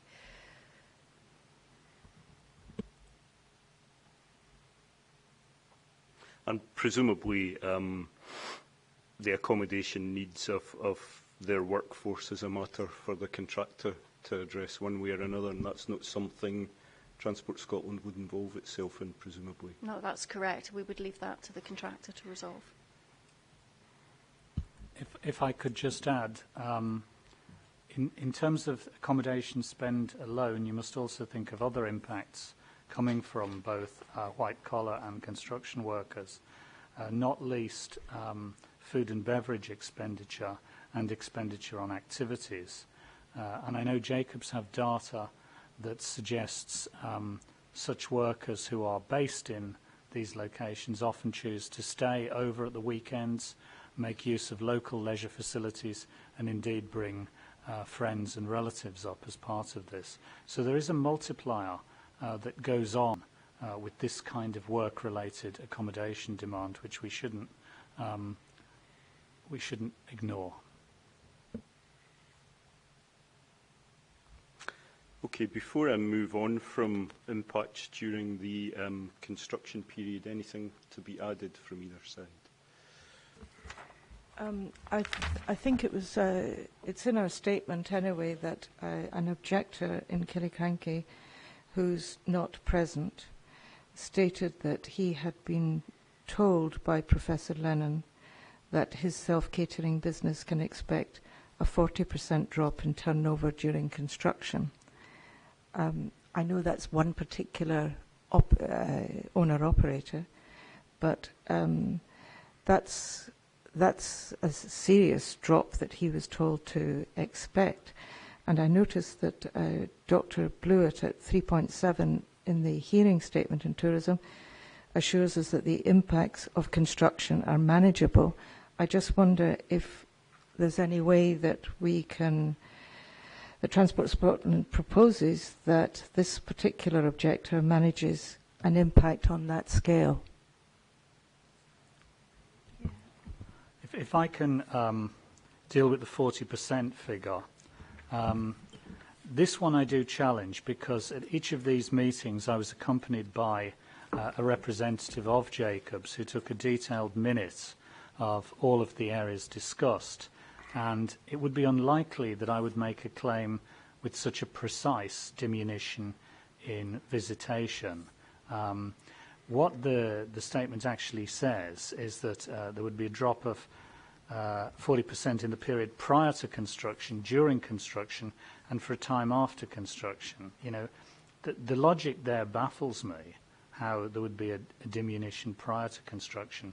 But the 40% figure is not one I recognise, and I'd challenge anybody who could give such a precise reduction figure, because there are so many other variables that would affect that particular movement.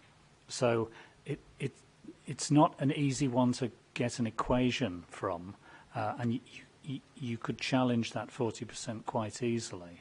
So I don't recognise it. We don't have that in the minutes of the conversation that was had. Ms. McLaughlin. Well, all I can say is that this was reported to me and I think everybody else at the table. Yes.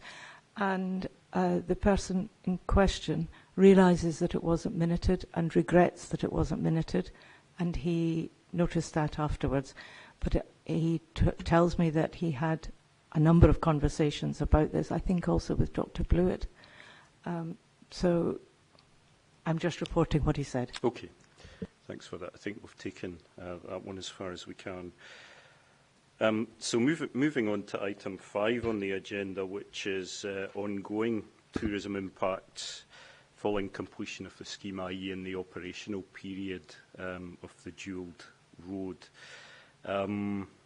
My first question, I suppose, is to Transport Scotland, and specifically Professor Lennon, is the dual road likely to divert more tourists away from Killiecrankie than the current A9? I.e., would it be more likely that tourists would feel happier to come off the road and explore the area around Killiecrankie, or is there no evidence to suggest that that would be the case either way? So at the end of the day, what we will have is a safer, more effective transport linkage between Perth and Inverness. The task here is to market the areas like Killiecrankie that are off the road, and that's why we've focused on areas like the app and assisting aspects like the battlefield with better interpretation. It's a marketing task, and whilst people can take a fairly mercenary approach to transport and try and cover the road as quickly as possible, what you do with marketing and what you do with a handheld device or something that feeds data into your smart car is you plant seeds and ideas and motivations to go back and visit those parts of Scotland in the heartlands that so many tourists visit. I don't feel that all we're doing is connecting two developed urban destinations, Perth and Inverness. I think the kind of information-based marketing via the route that we've started to create have potential to disperse tourists quite effectively. But there are many other extraneous factors which could affect visitation to Killiecrankie. If it were to feature in Outlander, for example, then you would see significant bump in visitation, as did Culloden. So there are so many variables with tourism: price, peer views, views of family, movement in currency, that it's very hard to make a cause and effect relationship. I suppose what we've tried to embed here are the tools that make the heartlands and areas like Killiecrankie more visible and better sold in a contemporary way. Thanks for that. Before moving on to think about the app in more detail, is there anything about the physical nature of the dual road and its new junctions that would make it more or less likely for casual tourists to visit Killiecrankie? I think yes and no. Obviously, as I mentioned earlier, the tourism offering is quite reliant on the driver in the car, and therefore, all the benefits that come with the dualling and the full movements junction at Old Clune, for example, the removal of quarry lorries from the local road, and therefore a reduction in severance between the visitor centre and the battlefield. That takes some pressure off that route as a national cycleway as well. So there's a bundle of things in there that potentially offer improvements. Whether they would change people's decision-making about whether they would come here or not, I think is the thing that we would be less certain about giving you an answer on.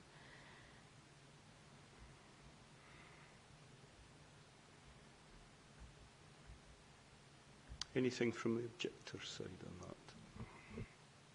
I agree. It's really hard to ascertain what's going to happen and what factors are going to play the most important role in that. But one thing about construction that Professor Lennon mentioned before, that people could be prompted to come here from looking at a photograph in a magazine or seeing something online or doing whatever. One of the biggest prompters that I find to get people to come here are reviews. And I think that if somebody stayed here, and even though the noise or the disruption or whatever it is very short term, if it happens to occur in the 2 nights, 3 nights that they're spending in Killiecrankie, the review will be bad, and that will influence future visitors. And that lasts. That's not a short-term thing. That review stays for a long time. Now I can't remember what the rest of it was about. I suppose the question was anything about the dualling and the new junction arrangements that would make it more or less attractive for tourists to visit Killiecrankie. Anybody else? I think so. I think just the nature of the beast is that if you're on a journey travelling north and the kids start wanting to have a comfort stop or whatever, you're more likely to say, look at the map on the app. Let's go to Brewer because there we can have food, we can have drink, we can have everything, and they have their own junction. Why come off at Aldcloone and turn back on yourself for a couple of miles to get to Killiecrankie or forward to get... And neither has proper facilities. I find that more and more, that, and particularly during the winter, that the general public use Killiecrankie Hotel as their public loo. And we have to go along with it because the National Trust is closed the rest of the time. But if it was me, I'd say, let's go on to the next stop where we can cover so many more things, unless they were particularly looking for a specific place. The same might apply with Brewer at present, though, mightn't it? I take your point that there would be a full movement junction there, which might encourage more folk to come off. Yeah, but I think you're probably right. What I do know, and I appreciate that it was a long time ago, but when the A9 was put in its current form, my predecessors, a couple back, told me then that their business was cut by 45%. They actually said 40%, but I didn't want to argue with what Dr. Leonard said just now about 40%. So we'll make it 45 or 35. But it was cut hugely by the road going in there. And again, that was the A9 going to a new A9. But it was also the benefit of being able just to keep going. Okay, thanks for that. Anything, Professor Lennon, before I move on? Sure. I think there is some requirement here on the private sector to do some destination marketing and product marketing as well themselves. But what I would say is that I've seen apps being used very effectively to lengthen dwell time and off-road times in the case of North Coast 500. The only marketing we do of any substance is app and web-based. And there we've been able to extend the dwell time from what was 2 to 3 days to 8 to 9 days in the far northern Highlands of Scotland. And I would really... sorry, that's the North Coast 500 that's the North in Coast 500. particular. So that was extended from 2 to 3 days to 8 to 9, did you say? Indeed. So that's examined over the period since it was inception in Easter 2015 through to the analysis that was undertaken in 1819. So what you see there is people coming off the route, exploring the areas around the route, going into the heartlands and the coastal areas. And the beauty of the app is if the user gives you permission, you can track the telephone and you can see where the individual is moving. And we have those maps, so we can see that people, if they're informed and the marketing is effective, will consider coming off routes and exploring further. And I think that's the key here. If Killiecrankie has the appeal that you suggest with battlefields and heritage and natural heritage offers, I think it's beholden on us to market that from a private sector point of view, as well as from the stuff that's been done by Transport Scotland with the foundation of the app development. So thinking about the app, is it designed to pull tourists into general destinations, or might it also signpost to specific businesses, hotels and restaurants and so on? And if the latter, how would a business go about getting itself included in the app? So there's a couple of ways that you can look at this. You look at what people look at on an app.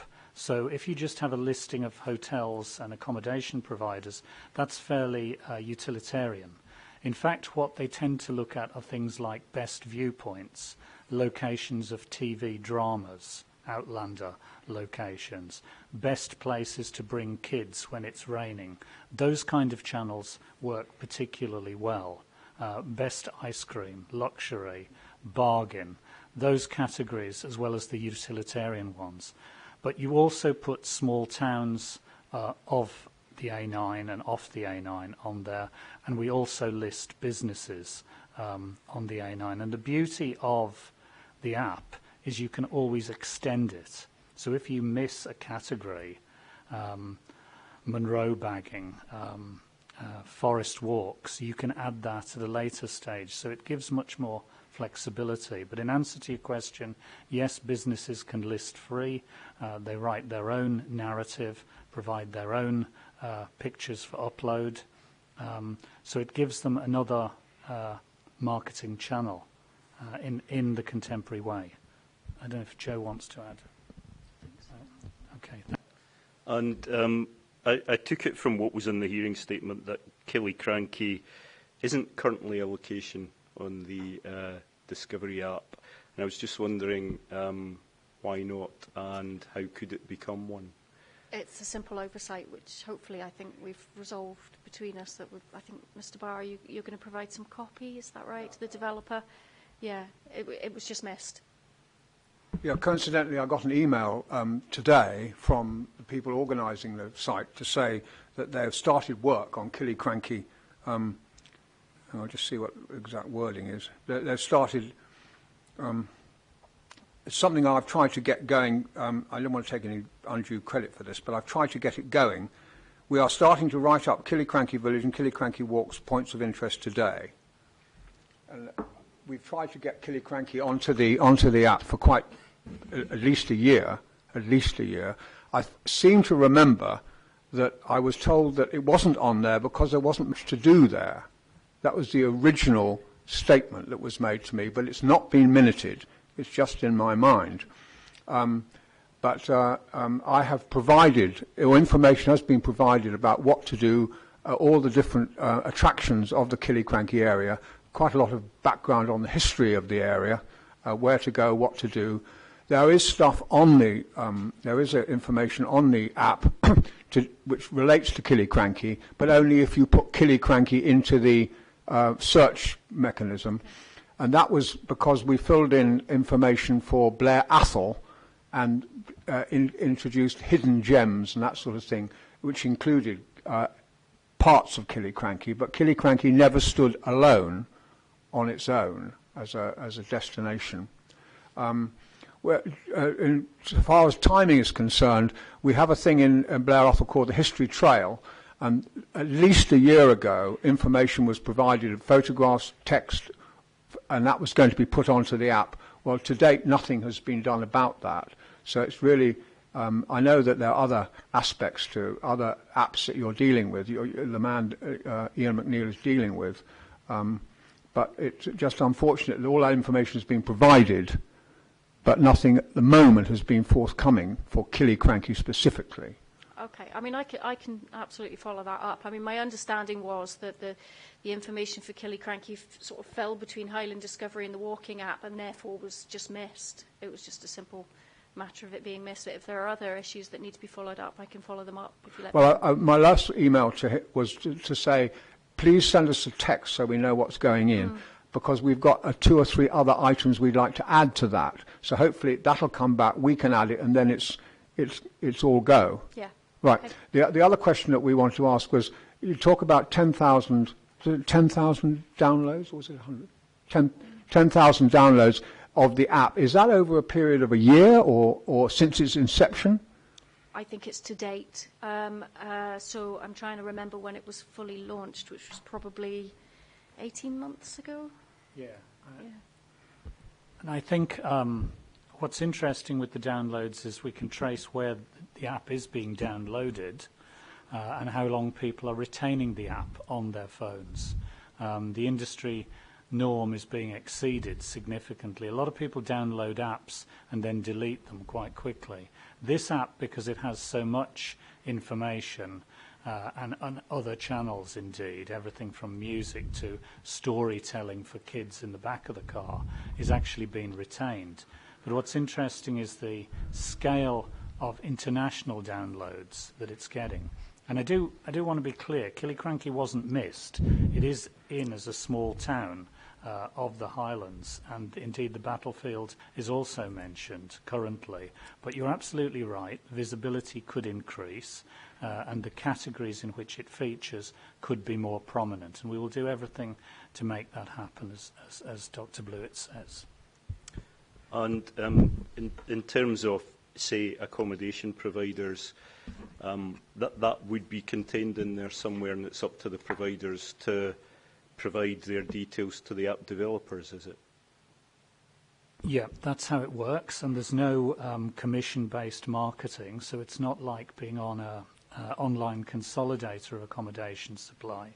The viewer is basically directed to the home website of the Killiecrankie Hotel or another, and makes the booking direct, and it's commission-free.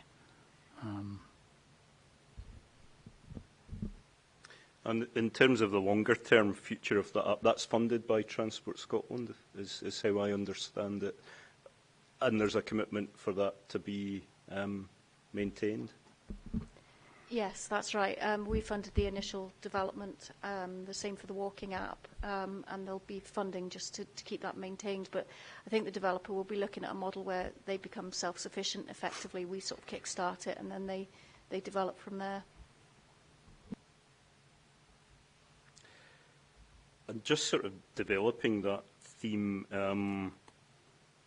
at paragraph 3.38, I think, of the Transport Scotland statement, there's reference to a battlefield app, and I wanted to understand really how that relates to the Highland Discovery app. Is it a separate thing? Is it an already existing app, or is it something that would stand alone? It's effectively a development of Highland Discovery. It will be a separate app. It's not been launched yet, but it's to take the same kind of concept about travelling and interpretation of the route you're taking and apply it to walking.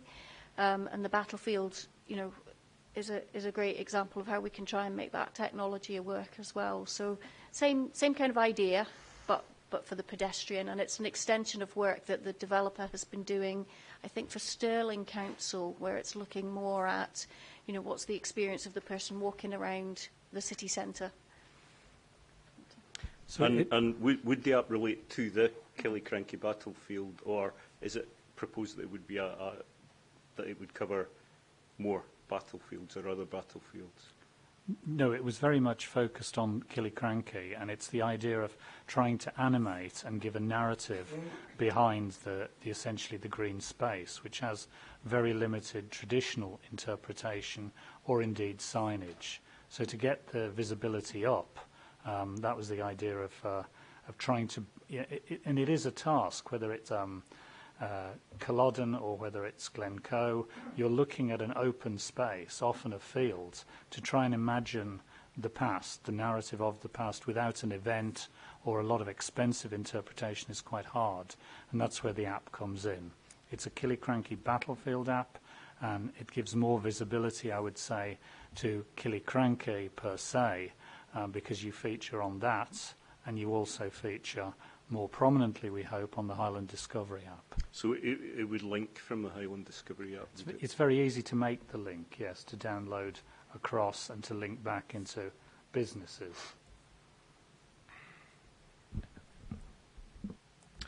Thanks for that. Anything from this side of the room? Ms MacDonald.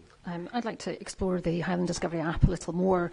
We've said that there are 10,000 or so downloads from the app since its conception and launch. Travelport, who is another online travel source, reported their figures today of 11 billion per calendar month. How can the Highland Discovery app match the online operators to bring us business? And what is the budget behind that? I recall being at a PTP meeting, and I think, Fergus, you might have been there as well, at Land Rover Discovery in Dunkeld, where Ian McNeill came and talked about the launch of the app. No?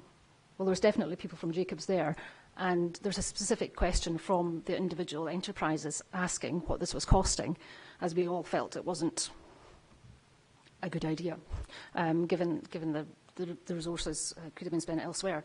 And we were told it was 25,000. Is that right?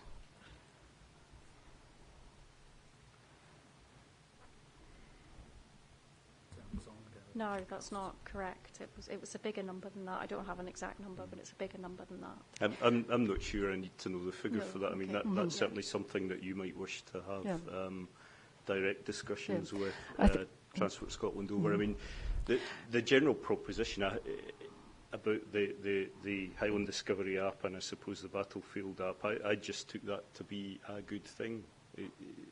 Is there a contrary train of thought in the room? Absolutely, yeah. Do you want to explain that a bit more? Well, I don't quite see how one individual app could possibly compete online in the travel marketplace to bring business to Highland Perthshire.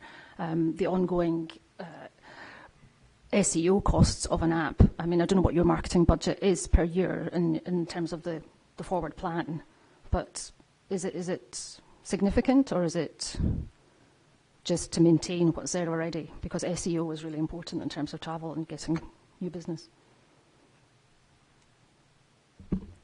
I don't know what SEO means. I will rest my case. Well, nor do I, so I'm not sure what the point was. It's search engine optimization. It's how people find you on Google or on the internet or on an OTA. It's really important. So the important question would be, how do people find the Highland Discovery app? How would a visitor to this area know that there was such a thing as the Highland Discovery app?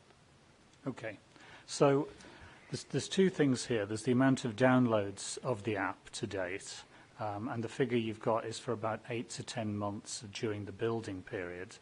And the second one is how you increase the search engine optimization. And the figures you get to, you know, we're very clear that if you linked with Beyonce, you'd get a lot more downloads than you do at the moment. There is something that's beholden here on the operators and the businesses that benefit from this to get involved in it. The way you build optimization is with keywords and key phrases, as I'm sure you know. But it's also to do with partnerships with big suppliers in analogous areas. And it's also getting all locals buying into downloading the app. Increasingly, I talk to people who are on Highland Discovery app who don't actually know that there is an app and there is an awareness of it. Now, at the end of the day, Transport Scotland is a roads authority. This is a travel and tourism app, which is about marketing and development. And I do think it's a great foundation that we can build on and we can develop it as a potential channel. Any visibility is good visibility. More downloads, more partnerships can only drive more business to you. And if you like, you're getting two bites at the cherry because you're getting both a battlefield and a place on the Highland Discovery app. So I have to say, I see it as a positive. You wouldn't think it's a negative, presumably? I wouldn't think it's a negative because I think any publicity for Highland Perthshire is good, but I think using it as a mechanism to mitigate the effects of the dualling of the A9 on specific accommodation operators is unrealistic. Do others feel the same way? Ms. Ferguson.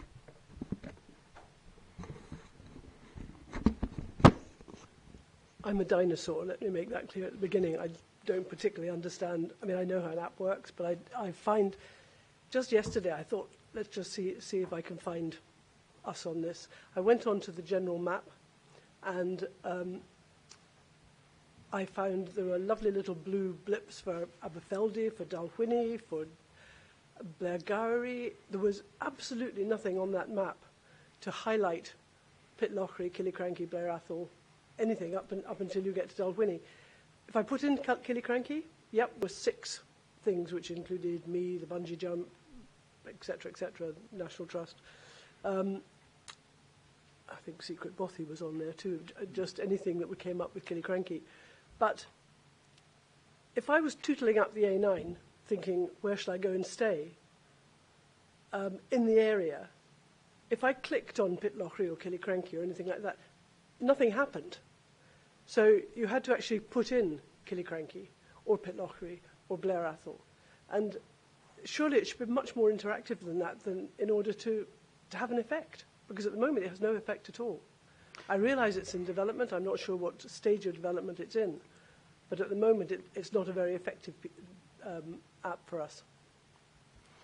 We talked earlier about the increased visibility of Killiecrankie on the app. Would that include visibility of Killiecrankie on the map that people look at? Would there be a key location icon over Killiecrankie that people could click on? Yes, I mean, effectively, we're asking the community to help us develop the app in the way they would like to see it developed. So, you know, the whole exercise has been very much driven by communities and businesses writing their own copy. That's the philosophy that the developer's taken forward. I just would like to just be very clear that we have not developed the app as a mitigation measure. It was developed because it came out of the very early consultation, you know, looking at how can we enhance journeys on the A9 and make them all part of the visitor experience. And it has also come out of a spin-off pilot that Scottish Government Digital Department have been running about looking at how the public sector can better specify technology and get more appropriate solutions to their problems. So, you know, it's come out of a wider government initiative. It was never developed as mitigation. Can I just add to that by saying that I think that you're selling it as mitigation, or you're implying that it's mitigation to us. It's been dropped into every conversation that any of us have ever had in the last year and a half. Has been the app, the app, the app. But we just don't see it as working for us. I don't mean to be too negative about this. No, that's fine, and you know, we respect if that's your view, that's your view. What we've been trying to do is raise its profile and show that there is a tool out there which we felt would be helpful. But if you don't feel that, then that's absolutely fine. There's, you know, it's not essential to, you know, our approach to the dualling. Okay. Just lastly, going back to the Battlefield app, is there an indication of timescales for that going live, and are heritage bodies involved in its development? Yeah, I think the timescale is sort of 3 or 4 months to having what's called the beta testing mode, which is the full app but available to a lot of users to deal with any kinks. I think the developer has been in contact with Historic Environment Scotland and certainly in contact with the soldiers of Killiecrankie, who've been quite closely involved in interpretation, content and narration elements. I think it can only help the visitor experience and the visibility of the battlefield.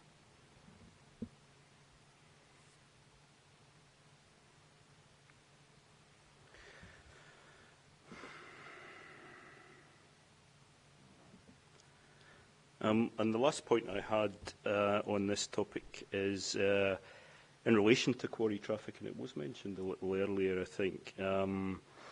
Is there any perception that the removal of quarry traffic from the village would somehow enhance the tourist experience? Sorry, before I answer that, do you mind if I just go back to the Battlefield app? Because sorry.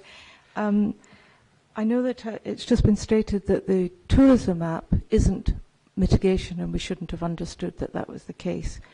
But the Battlefield app, I do understand as mitigation, because Dr. Blewett said so in a meeting, the minutes of the meeting on the 12th of March 2018 with HES, that it is minuted that you asked about, you discussed the development of the Battlefield app with HES because this was linked to the necessity to have preservation by record.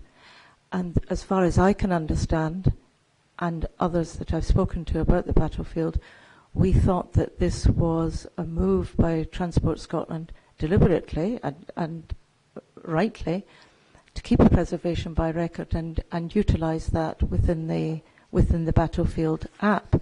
But we also want to point out that HES had already said that preservation by record is the lowest form of mitigation that is acceptable on the battlefield, and you have to try other things before you get there.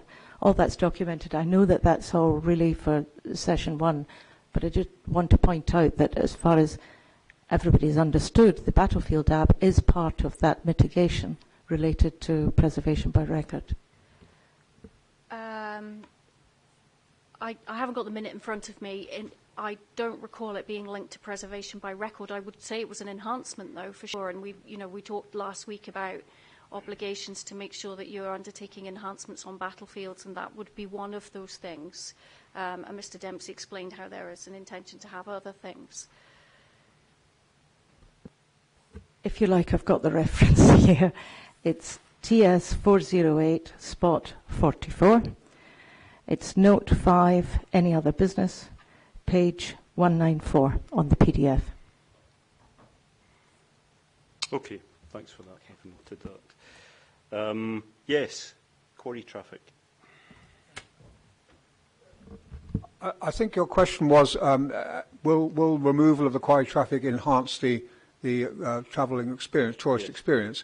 I think the answer is definitely yes, because the quarry traffic goes from Killiecrankie to the quarry. It's about a 4-mile stretch of road. That stretch of road is an important part of the channel of the Route 7 cycle path. It's also a very popular walking route. It's also used by local stables to exercise horses. It's also used by people who fish on the River Garry. Whenever anybody, I live very, very close to that. Whenever anybody comes along there and talks to me, where does this road go?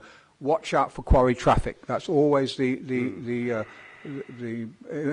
advice. Watch out for quarry traffic, because the cars, there's only single track there, so anybody on a bike or walking or whatever. And funnily enough, when people walk along with their back to the traffic, they find it very difficult to hear traffic coming. So and of course there's the river as well. So I would say it would make a very, very significant improvement in safety, not least of all, on that quarry road. Okay. Anything else on that? I'd like to just add to that, if I can, that it's okay, I've got one here. Thanks. That the lorries coming through the village. I live right on the corner where the traffic is heaviest there. Twice in my time, I've had 2 lorries meet in a not very happy manner on that corner, and once they took out my wall, once they just took out each other. It's a really, really dangerous corner, and lorries there have a significant impact. Also, from our point of view, the noise side of things, one of the leading tourism guides, the Michelin Guide, has one of their categories is a peaceful category, and you have rocking horse is the symbol in the book for that. I've had a nice black rocking horse for many, many years, and I'm proud of it. But I was having a conversation one day with an inspector after we'd been around the property, and he was saying how lovely and peaceful it was around here. And I said, can I just upgrade my rocking horse to a red one, because it would be so much nicer? And he said, well, it is really peaceful.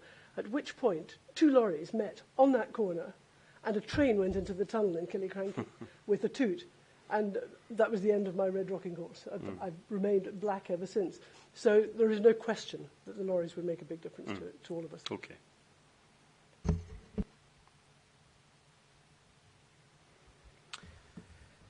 Sir, just before we leave that topic, we've heard about the importance of walking and cycling and the removal of the quarry traffic.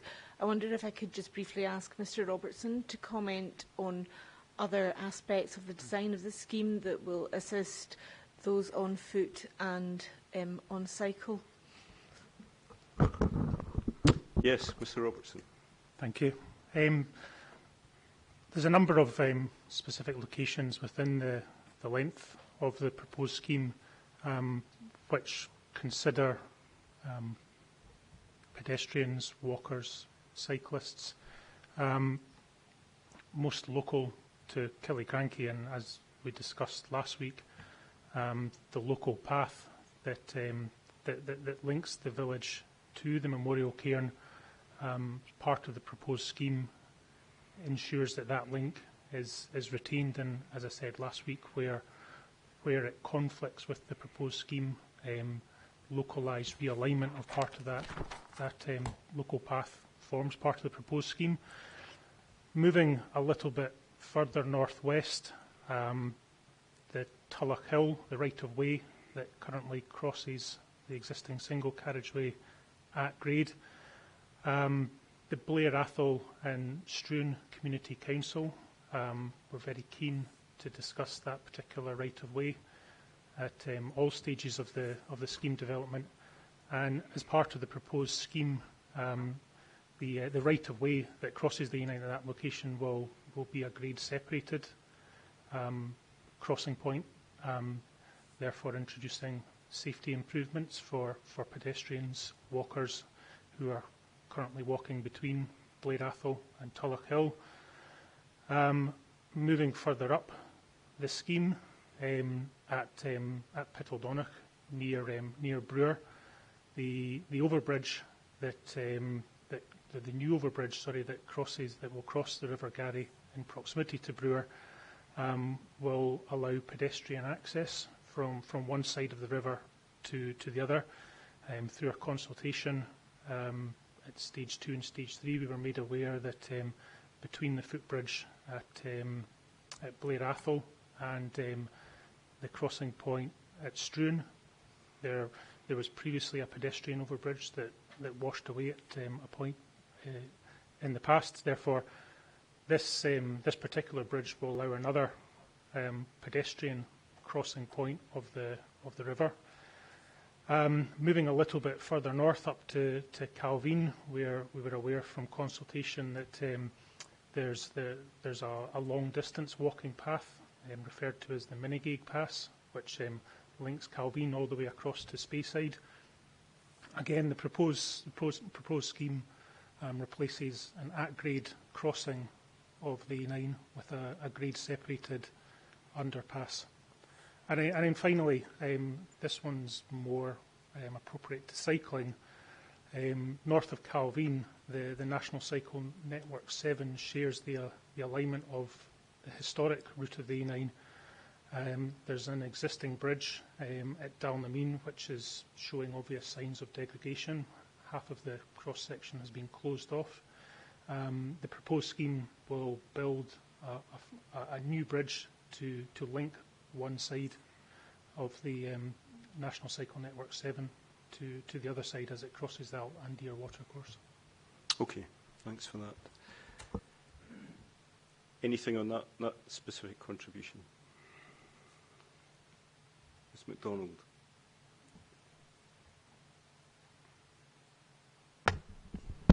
I was just going to say that I think it's a really positive move that the access is going to be across the bridge and that the one that's swept away is coming back. I think that is a positive enhancement for the area.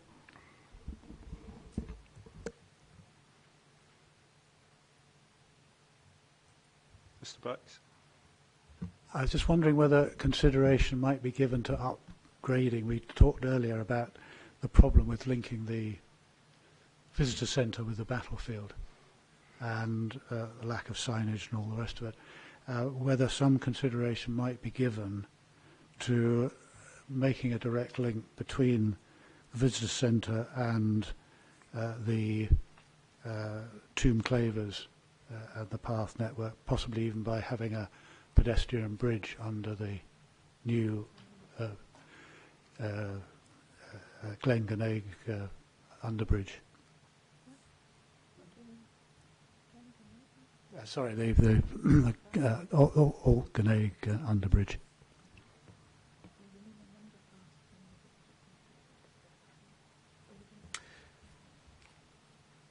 Dr. Blewett, Mr. Robertson. It's, it might be helpful for me actually to have a look at a map, just so I can see how visitors currently would make their way from the visitor centre to Tomb Clavers and how that would be affected by the proposed scheme.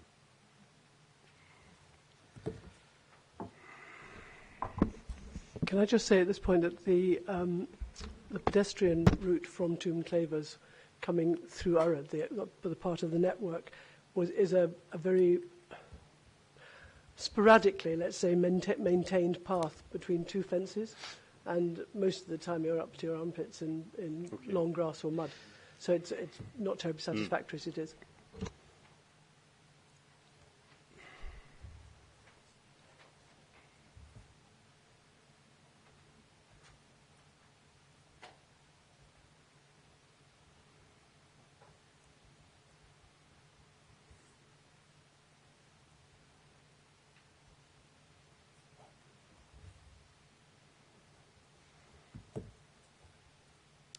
Is there a document reference for this?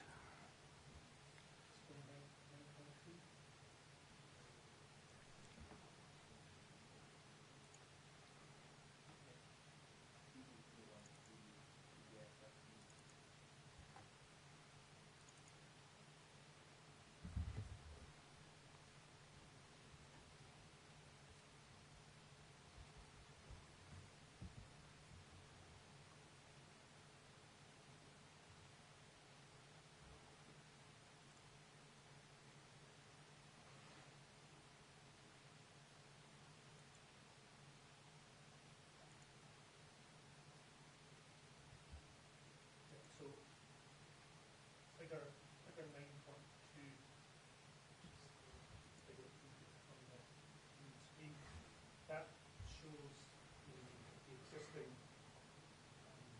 non-motorised user routes within proximity of Killiecrankie, and it highlights just above the box. It says Troopers Den in the top viewport. Are we on 9.2a? Sorry. Yeah, figure 9.2a. Yep. All right, I see it. Yep.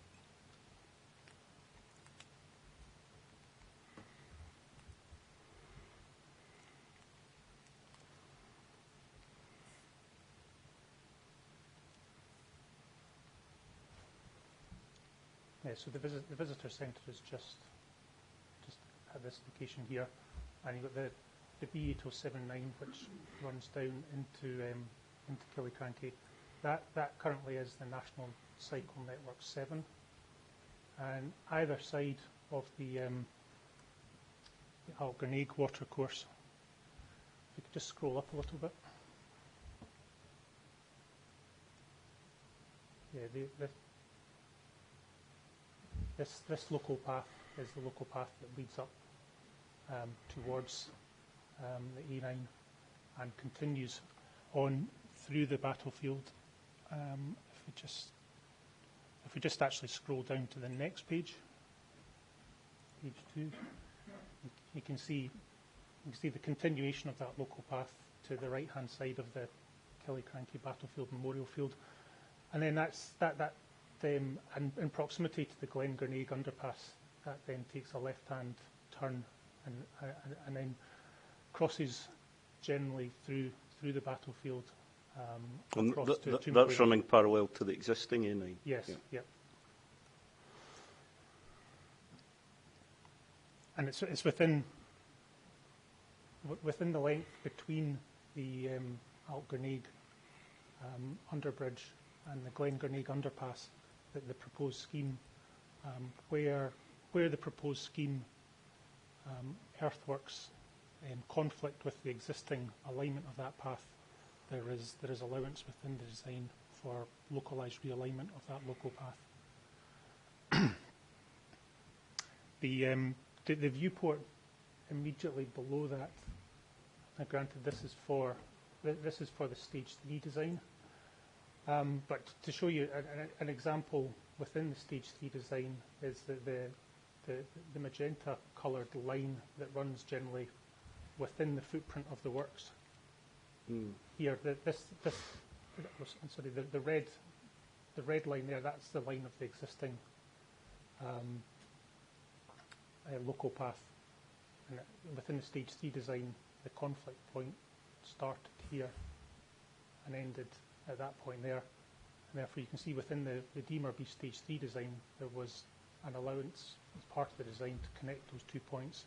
Now, granted, the scheme has moved on from the stage 3 design into the refined design, and the conflict points between the proposed design and the existing local path has reduced somewhat. One of the most notable examples is within the band of trees that runs parallel to the E9 just to the north of Field F7.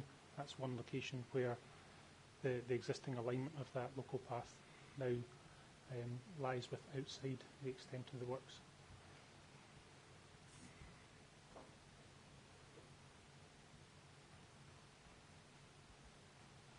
Okay, thanks for that.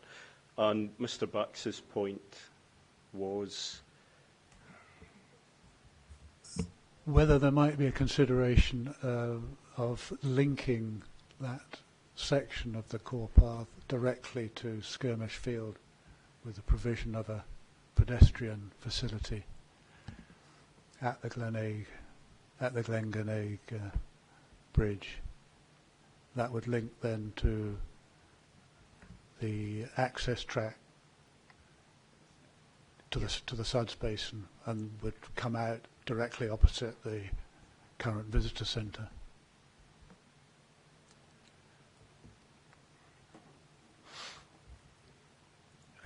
Well, that would, you say, that would require a further structure within, and further works within the extents of the SAC at that location. And that's what I was wondering. Is it a complicated procedure? Well, as you know, at that particular location, the E9 sits very high above the river levels. It's within a gorge, so I can imagine there would be some topographical challenges either side to construct that, such a link. And I don't, the fact that we are widening the E9 bridge, I don't envisage, there would be any, show-stopping reason why you couldn't build that. But is it the scheme that we've got just now on the E9 ensures that where the design conflicts existing access routes and local paths, that there's mitigation within the scheme to ensure connectivity. However, that particular, such a crossing of that watercourse doesn't exist just now. Therefore, the scheme as it stands just now does not include for a crossing point within that location. I understand that. It was just at the moment linking the two places.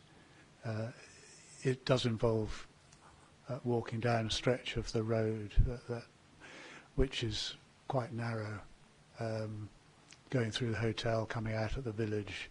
It's not an easy process, maybe for visitors, whereas that sort of a route would be off the road and direct and make a much more of a link between the two places. That was the thinking behind it. No, I appreciate that. It would, as a route, it would be less. The length of it would be less, within a public road. However, as I said, the scheme just now ensures that existing routes, access routes, are not severed. I sort of hesitate to do it, but going back to the battlefield app, would it guide walkers from the visitor centre to Tomb Clavers and the memorial? So there's a number of ways that could work, but certainly the mapping allows for that. But a Google map search would also help one orient from the NTS site, for example, to the battlefield. Remember, as I said previously, visitation at the moment remains quite limited to the battlefield site. And the diminution in visitors to the NTS site should also be on the horizon as well.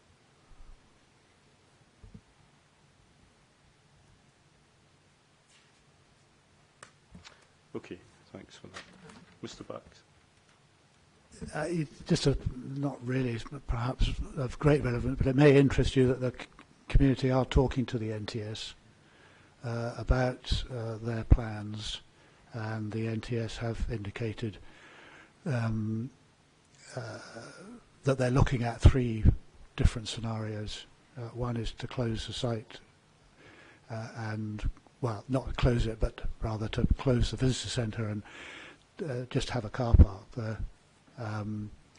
Another one is perhaps to look at some sort of partnership with a different provider to improve their offering, particularly with perhaps a cafe and an improved shop.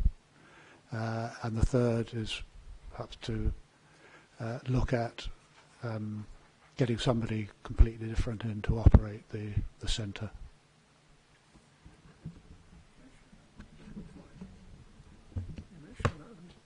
It may interest you to know there's a meeting between the community and the National Trust on Friday in Pitlochry. So hopefully that'll open the path to a solution to this problem. While I've got this on, can I just make a correction? I said that the quarry road was 4 miles long. It's actually about 2.5 to the point where the trucks go off to the quarry. The 4 miles is really from Killiecrankie to Blair Athol. Does that sound right?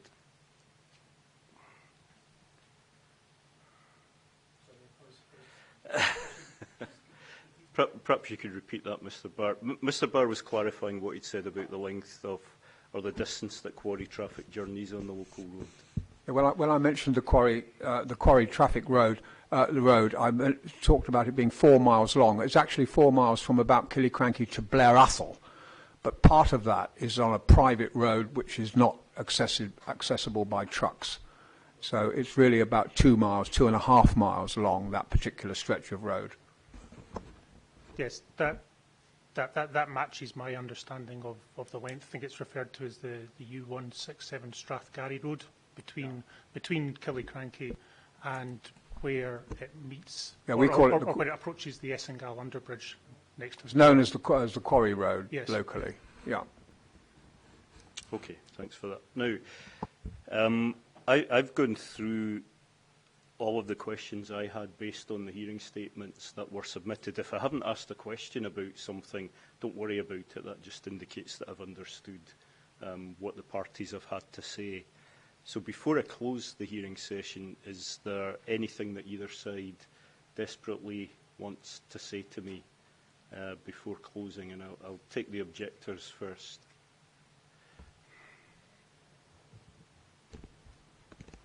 Ms MacDonald has something. I just wanted to make the case for rural jobs, and both Henrietta and I are significant local employers, and how we actually adapt our businesses in the period of construction will affect rural jobs. If we can't trade, rural jobs will be lost.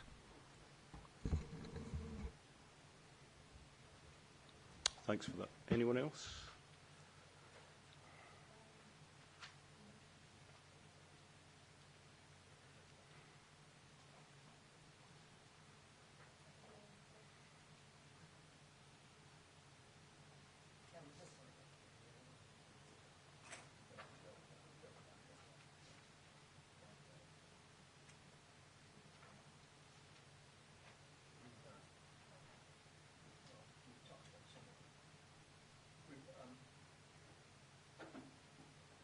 We've got a list of things here under what we call solution, some of which we've already touched on. We believe there's been no attempt to coordinate approach to develop the place as a destination.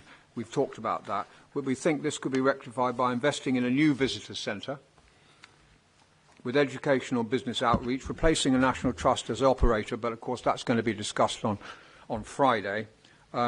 Linking in the new visitor centre with the core path network, well, we've talked about that as well. Improving all signage and navigation, we've talked about that. Developing heritage and cultural tourism by offering a high-quality battlefield experience, well, we've talked about that.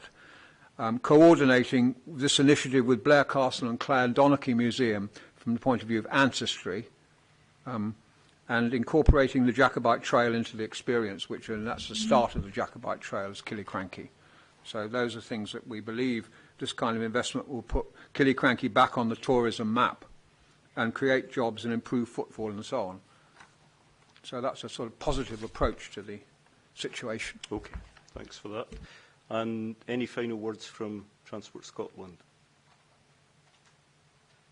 No, sir, we've nothing to add beyond that, which is in the hearing statement.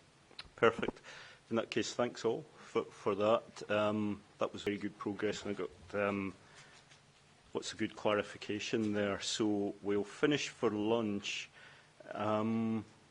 Which of the individual objectors wants to go first this afternoon? Perhaps you can discuss it over lunch and let me know when we come back. I think there's a chance we might be able to take one or perhaps two objectors this afternoon, so if you think in those terms.